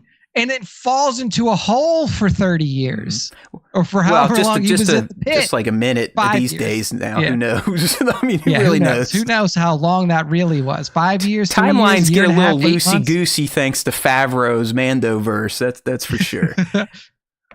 but he literally like he like rocks up to a guy who literally can't see. Yeah. Boba Fett. Where? Grab him. Blank. Oh, do. And then he doesn't even get that. Like, he's like chatting up all these girls in Boba's in Jabba's palace. Doesn't get one of them. Before he can even get down, he gets fucking axed by blind people. Like, it's just embarrassing. He is a tool. I don't care what you've read. I've read the comics. Yes, he is way cooler in the comics, but hey, that ain't live action. That's not moving images. So he is a bum in the original trilogy. Might look cool as hell, but that's the only reason people thought Boba Fett was worth anything before the books, before the comics. It's just because he looked cool. That's it. Yeah. Only guy with a jetpack in the original trilogy. I'll say that. That's his. His helmet was kind of not as cool as Vader, but not kind of as like dopey and basic and replicated as a stormtrooper. He just stood the fuck out. You're like, damn, that guy looks sweet. And he used to talk really cool too, until, they dubbed in our boy Tem's voice, which, we love Tem, but, let's get Jeremy back in there, or whoever his voice was. All right, so yeah, Bozo Fett returns. It's been a while. Bozo Fett, here's like a show history nugget. He's honestly one of the main reasons we lost a large part of our COVID audience. Yeah. I chased away, I know for sure, at least 10 dedicated listeners. Those were the good old days when if you would fire me up enough, I would sit here and dress people down individually if they were in the chat, and some people didn't like that. So I remember even our boy Tones, I had to talk off the ledge. He's like, "Oh man, I don't know, guys. I don't know if I can take this anymore." It's like, calm down, dude. I'm doing a fucking show for back then, like 4 hours straight. Like, come on. You kind of lose your mind sometimes just talking about this nonsense. But yeah, the Bozo Fett era is a classic if you lived through it, 100%. All right, here's one that's going to tweak some people. The Jedi were the real villains of the prequels, Nick. And why do I say this? Well, thanks to their hubris, their dogmatic ways, their blindness to the Sith, they're just as culpable for the rise of the dark side as Palpatine himself. Yeah. I mean, it's literally like, you couldn't be more close to the literal embodiment of the dark side and not notice it. Like, they're in the same room as this motherfucker for most of the time.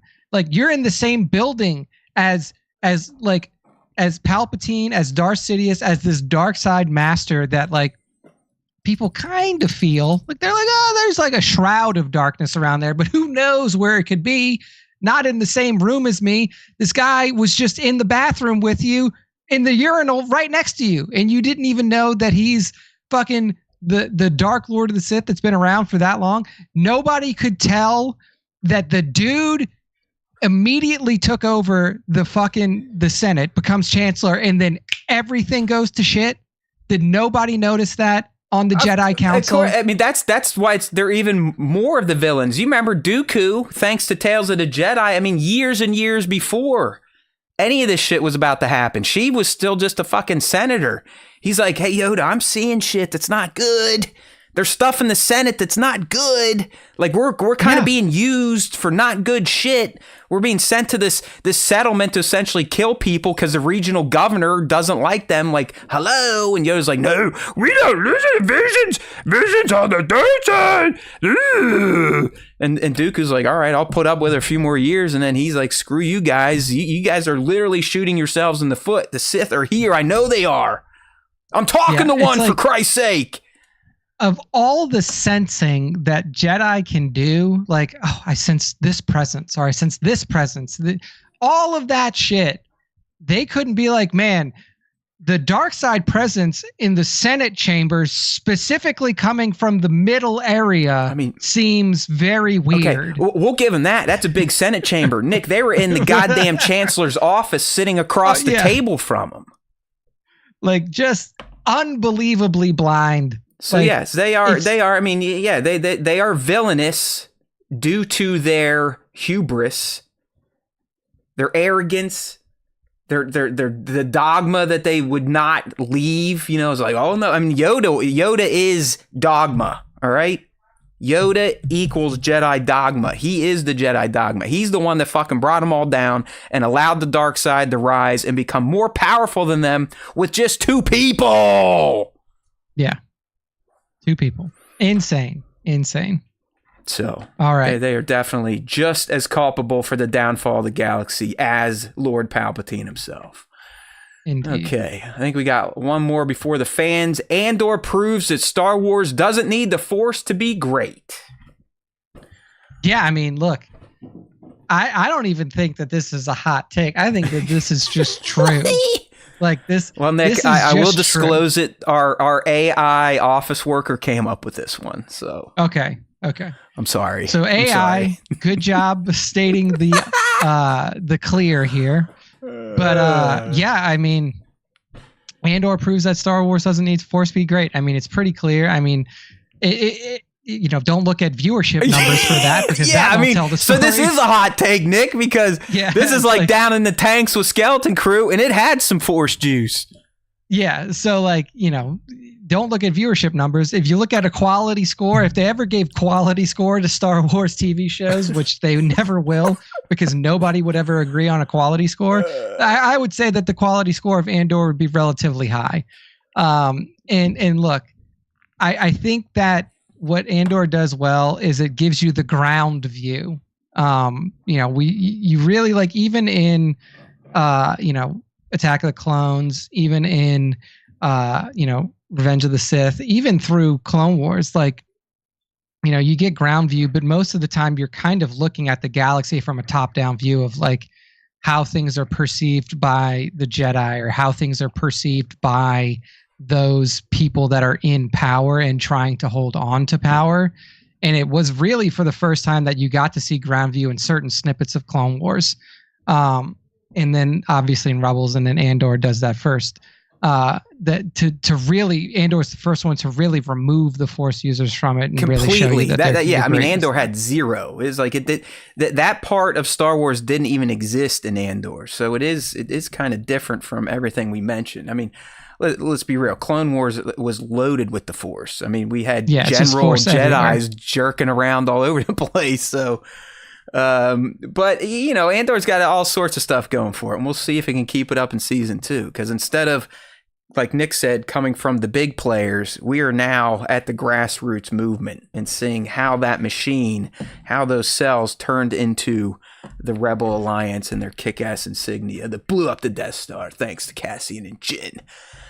All right, it's time for some fan takes, and then we'll move into the fan segment for the week and put this show to bed. So real quick from the fans here. Anakin would have killed Palpatine if Obi-Wan was there and Mace Windu was on Utapau. What do you think about that?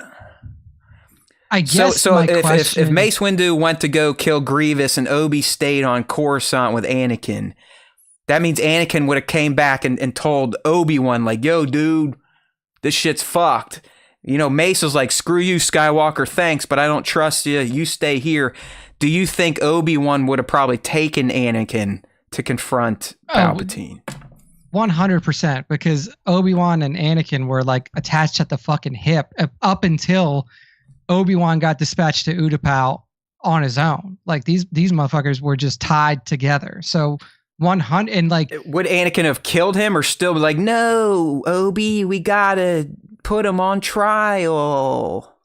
I think that I don't think Obi-Wan would have let him. I think Obi-Wan would have done something similar to Mace. I think that Obi would have got fucking knocked out like he did in the fight versus Dooku. More scaffolding all jankily coming down on him, like ooh. But even if that was to happen, though, I don't think that Anakin was mentally strong enough to kill him on his own. Yeah. I don't think he would have done it. Like, he would have been too easily manipulated by Palpatine to do it. I think if Palpatine would have stabbed Obi-Wan and possibly killed him, that might have been enough to...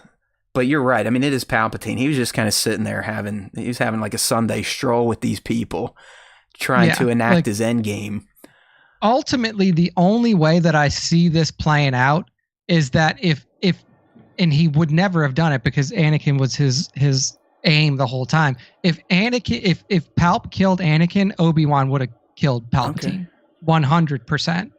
What if Palpatine killed Padme in front of Anakin? Would that have been enough to enrage him to the point? That would have done it. That would have done it. This should say Anakin would have killed Palpatine if Padme was there and Mace Windu was not. All right. If Padme was there and then she gets a taste of the lightning, then Anakin is going full bore at this dude and cutting his head off. All right, so the good one there from the fans. Here's another one. Lucasfilm, I combined this because it was all about R-rated, so let me try to get through here. Okay. Lucasfilm should have let James Mangold do his R-rated Boba Fett movie and then let Guillermo del Toro do his Jabba movie. Essentially, R-rated options to re-engage adult audiences. I think that is the complete opposite of what Star Wars should have done, because here's the thing right now. The only engaged audience in Star Wars is the adult audience. And that's why the toxic, like the fan base is where it is. Like the only reason, the only thing that is keeping Star Wars alive right now is the adult audience. And that's the problem. Star Wars needs a younger fan base to survive, period. George Lucas realized that, whether he did it on purpose or he didn't do it on purpose. He made a cartoon show and put it on Cartoon Network that is only watched by children. And that is why Star Wars has survived in the public consciousness as long as it has. Yeah, it's that prequel generation.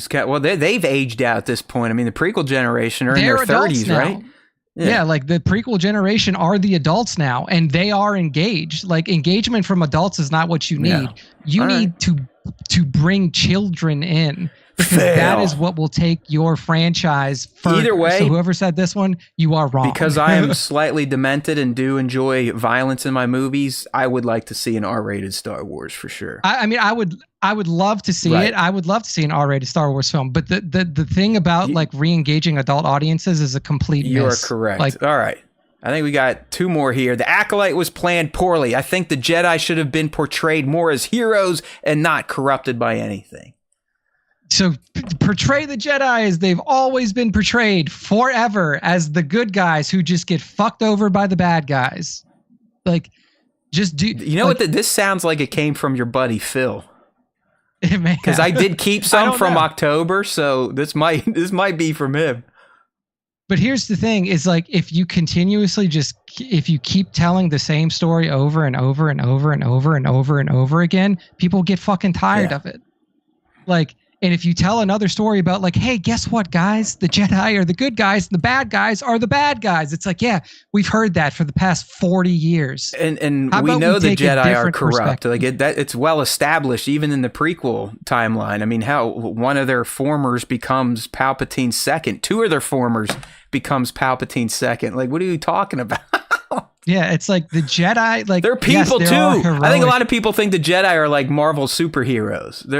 It's like they're people that were stolen from their families, so they're not well developed. Like I think that's what the Acolyte was trying to tell you. When you take kids and lie to them and train them, it can fuck them up. Yeah, it's like you literally you're stealing babies. Well, and they do training ask, them right? They do ask. Yeah, put them through a test. They don't steal them. Fine. Like they are taking children, infants from households. These kids never know their parents. They never know their history, their upbringing, anything about themselves as a person, as an individual, and they are indoctrinated into a way of thinking that is exclusive to this group. So if they hear anything that is obtuse to what the sounds Jedi like believe, a cult, it is, man. Yeah, it is immediately bad. Which is never a good thing. Having a closed-minded approach to other ideas is never good. And we've seen the Jedi. He's not talking about real life. Forever. We don't talk about politics on the show anymore. Yeah, sorry. But yeah. Gotta clarify that sometime. I disagree with this because we've seen the Jedi as heroes forever. Yeah, and they're bad heroes. So that usually means there's something not right in the order. Hence, it's like if you're corruption. Constantly yeah, like if you're always heroic, but then somehow you always fucking fail at everything, maybe something's wrong. You're a poor definition of a hero. All right, here's a banger to end one on. It's pretty definitive here. Leia and Han were bad parents. This is 100% true. Hell yeah, they were. This is 100% true. I'm pretty sure, I haven't watched TFA in a bit, but I'm pretty sure that it was implied that Han had a drinking problem at a certain point in their relationship, and that's why he abandoned. Yeah, he left. He couldn't live the family lifestyle anymore. He had to get out there and do some scoundreling with his hairy buddy. Yeah. So he pieced out. Leia was all tied up in the New Republic, then the Resistance, to the point where her son went off the rails. So much so that she's like, "I quit, Uncle Luke. Your turn."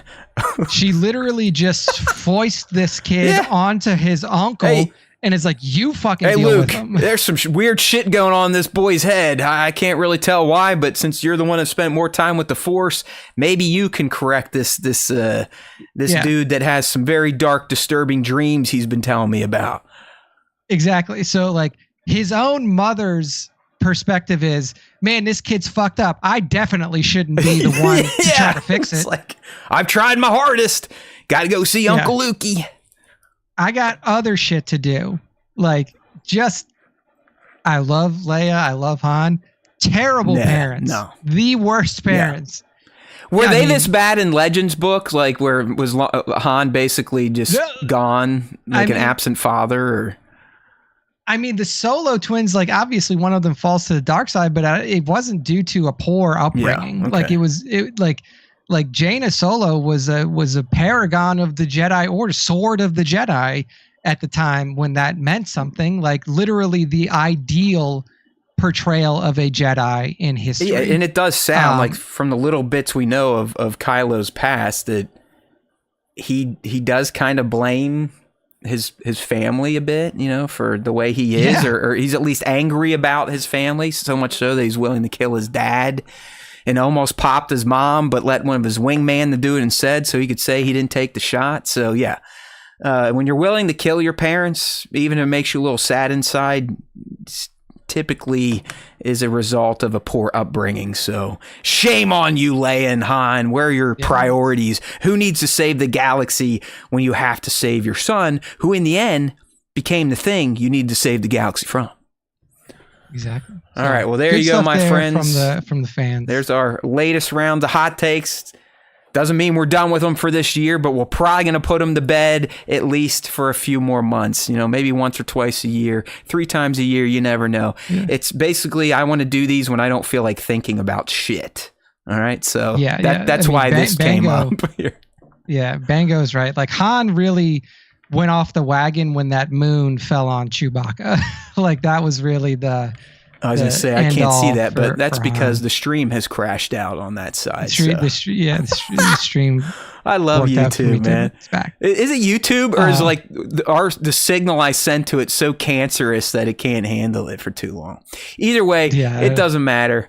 We are moving into this week's fan segment. That's right, people. We do it every week. Get involved. Follow us on our socials, Instagram, Twitter, YouTube, Discord. We got links everywhere. You just got to find them. There's some in this description of this video, or you can head on over to StarWarsTime.net to get that stuff into your brain and looped in. We always do a question of the week segment where we ask you something that is kind of themed to what we were talking about on the show. So this week, we wanted to ask you about your thoughts on Mr. Gilroy. That's right. The Lord himself is returning to the show. There's the question. Is Tony Gilroy the best new Star Wars storyteller? This is a spicy one. So we got some responses here from the fan base. Boozy Man Child first. He says, for me, it's quite possibly a yes.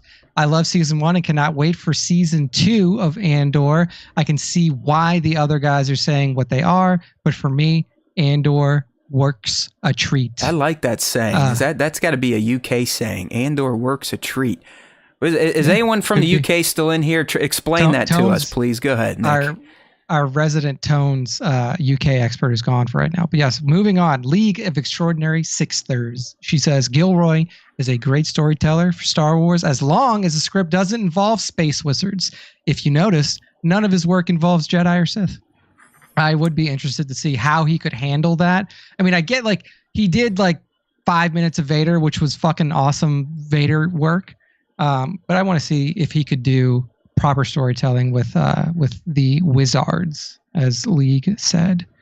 2797 Studios, Mr. Bad says, no, because he's not the only one writing Andor. Didn't he only actually write like 2 episodes? And Andor is really kind of a select viewership. You and I enjoyed it, but the original reaction wasn't very positive, if I'm remembering correctly. So there you go. Mando Mugshot says, on the basis of season 1, no. He's a good storyteller for sure, but a Star Wars storyteller, the jury is still out. Mando better watch out because he's about to get his house raided by Clan Gilroy. Uh-oh. Tony has your information. You are screwed. Just keep an eye out. Be Mad says, honestly, yes. He's the only one that's not banking on OT or prequel characters.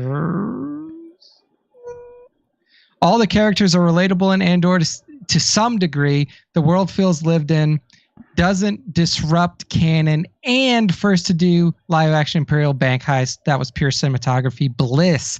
I don't know about not using OT in prequel characters. I mean, like, he's definitely dipping, like, he is relying heavily on OT storytelling. Not characters. I guess from Andor himself and Mothma. Like Mon Mothma, and like Mon Mothma is like, whether you like she's it or not, OT like, as it gets, I'd say. Yeah, so I mean, Saw Gerrera is a OT, like a Rebels character that he, or a Clone Wars character that he took in as well. So I don't know about that, but hey, still good. Mac 122198 says yes, he's up there with Dave Filoni. Who's Dave Filoni these days? Just kidding. All right, real quick, we got a special request with a tip coming from Bango. Told me to save it for the fan segment. So I did. I will oblige. Shameless self-promotion. Save it for the fan segment. Oh, I guess I wasn't supposed to read that part. I posted my second book online if anyone is interested. Both of them are up. I can send a link to the lads. Also, long live SWTS forever! Hey, there you go. Put the names of your... Yeah, link us, dude. I'll throw it in the Discord. Bango, whatever you want to do, buddy. We're here for you. We appreciate you. We'll give you as much as we can. Hopefully you're enjoying your Wednesday, Friday with the SWTS. All right. And then Bango hit us with another 10 just now and says, here's my answer. Yes, because he isn't weighed by nostalgia. He focuses on the story first and works the characters in rather than working the story to the characters. I'm just going to make sure. Let's only do shows when it's a Bango Friday. Okay. I love this guy. Call him a Bango Friday. But all jokes aside, Bango, we speak your name. We see you. We appreciate you. Glad you're a part of the team. Yes. Thank you, Bango. But if that's the case, Bango, why did he name the show after one of the characters? Yeah, right. Fucking Tony. All right, Nick, let's take us into the top 5. That is right. It's time for the top 5 Star Wars fan arts features of the week. To get involved, make sure to follow us at StarWarsTime.show on Instagram and tag us at StarWarsTime.show on all of your Star Wars fan art features. All right, first up, we got Coleccionista de Plastico on Instagram. Make sure to follow, and Coleccionista is giving us an awesome it's like partial scene recreation from ESB Dark Side Cave when Luke takes out who he thinks is his father, but really, or who he thinks is Darth Vader, but really is himself mirrored in the Vader mask that explodes after he chops off Vader's head. I mean, honestly, that's one of the coolest scenes in all of Star Wars, in my opinion, that Force Cave on Dagobah scene, and captured beautifully here by Coleccionista de Plastico. Yeah, Luke's kind of got that look in his eyes like, I might like this dark side shit. Like, what could this possibly mean? Me in the mask. Yeah, that's our friend Coleccionista _de _Plastico on Instagram. Good stuff. Next up, Homemade Galaxy. Homemade Galaxy is giving us a couple shots. It's good to see them. They haven't tagged in a while. They kind of come and go every few months, so it's nice to see the Homemade Galaxy clan back in here. Homemade Galaxy. And Homemade Galaxy gives us one of the characters that I feel like we need a little bit more in Star Wars toy photography, which is Zeb. I mean, really the Rebels crew in general, but Zeb in particular. I think that Zeb is an awesome looking figure. And what is he doing? He is sitting there on the hollow table playing space chess with none other than Chopper. And you know that Chopper is beating him. 100%. And you know that Chopper is also just giving him mad shit the whole time. Yeah, he's telling him, like, listen, you cheat, I'm going to rip off your arms. Yeah. Like, I mean, he's, Chopper. He doesn't need a Wookiee to do his arm ripping for him. Yeah, he'll do it himself. A friendly little game of Dejarik.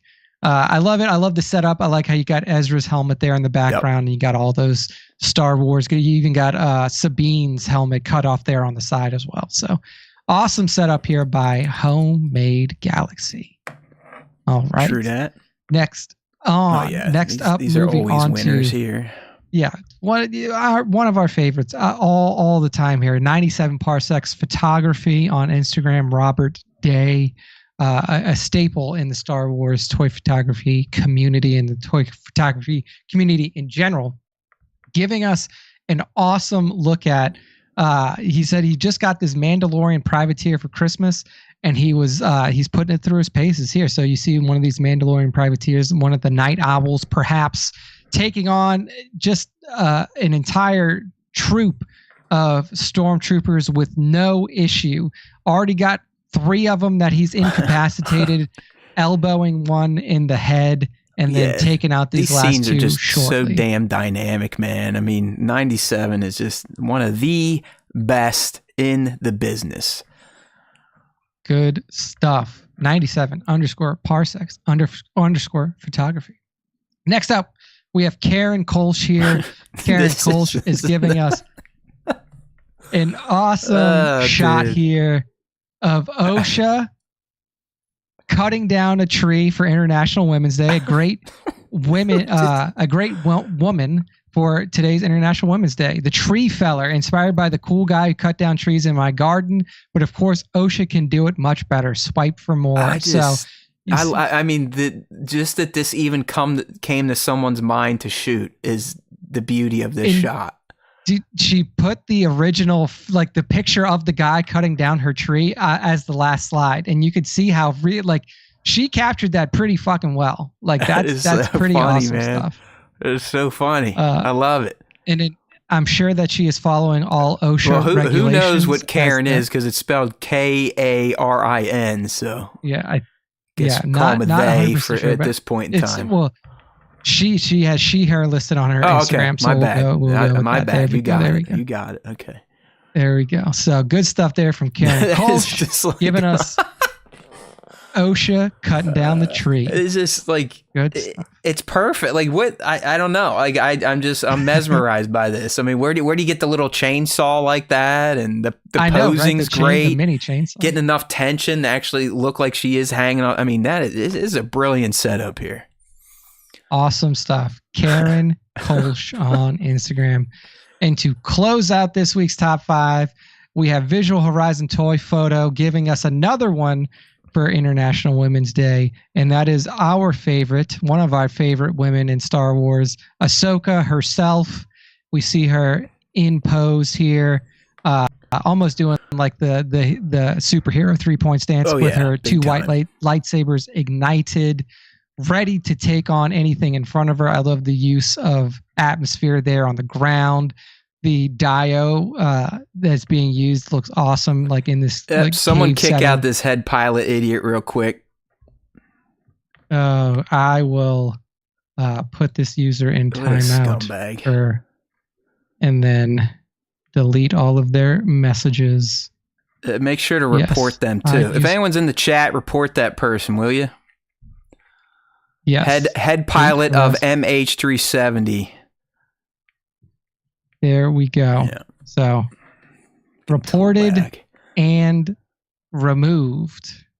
Done and done. Get out of here.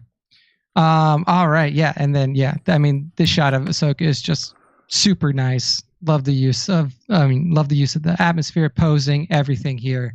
Top notch from Visual Horizon Toy Photo on Instagram. And hey, that is the end of the top 5, and that is the end of our show for this week. So Matt, go ahead and close us out.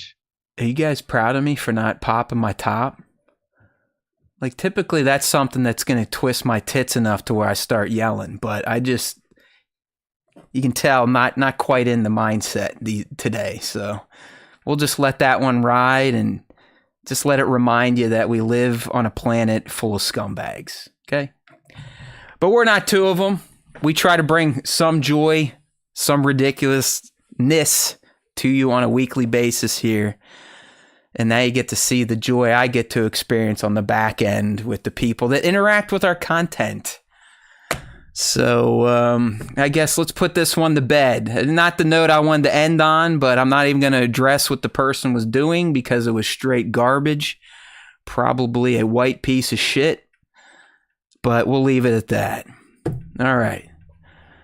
Whew, man, sometimes that just takes the wind out of my sails. I'm sorry, people. I'll try to get back on track here. But it's just stuff like that just reminds me of the hellscape we live in and that it's not getting any better. It's only getting worse. And I don't know. I fear for the younger generations and my kid. But we'll leave it at that. It's going to be a bit of a somber closeout to SWTS E347 here. As always, great time hanging out with you all in the chat. Make sure to join us next week, Wednesday, 5:30 Eastern, as close as we can get. YouTube.com/Star Wars Time Show. If you are new here and you're not a racist piece of shit, we'd love for you to subscribe to the channel, leave a comment, like this video, and consider joining our membership. That's right. All the details down there in the description. Get some. Get some. Get some. All right. We're going to say goodbye, and I'm going to go sit in a corner and meditate so I don't let my blood pressure get any higher than it already is. Because this is not a week to tweak someone like me. So I'm trying. All right, people. There's always time for Star Wars time. And if you listen to the Star Wars Time Show, the Force will be with you. Always.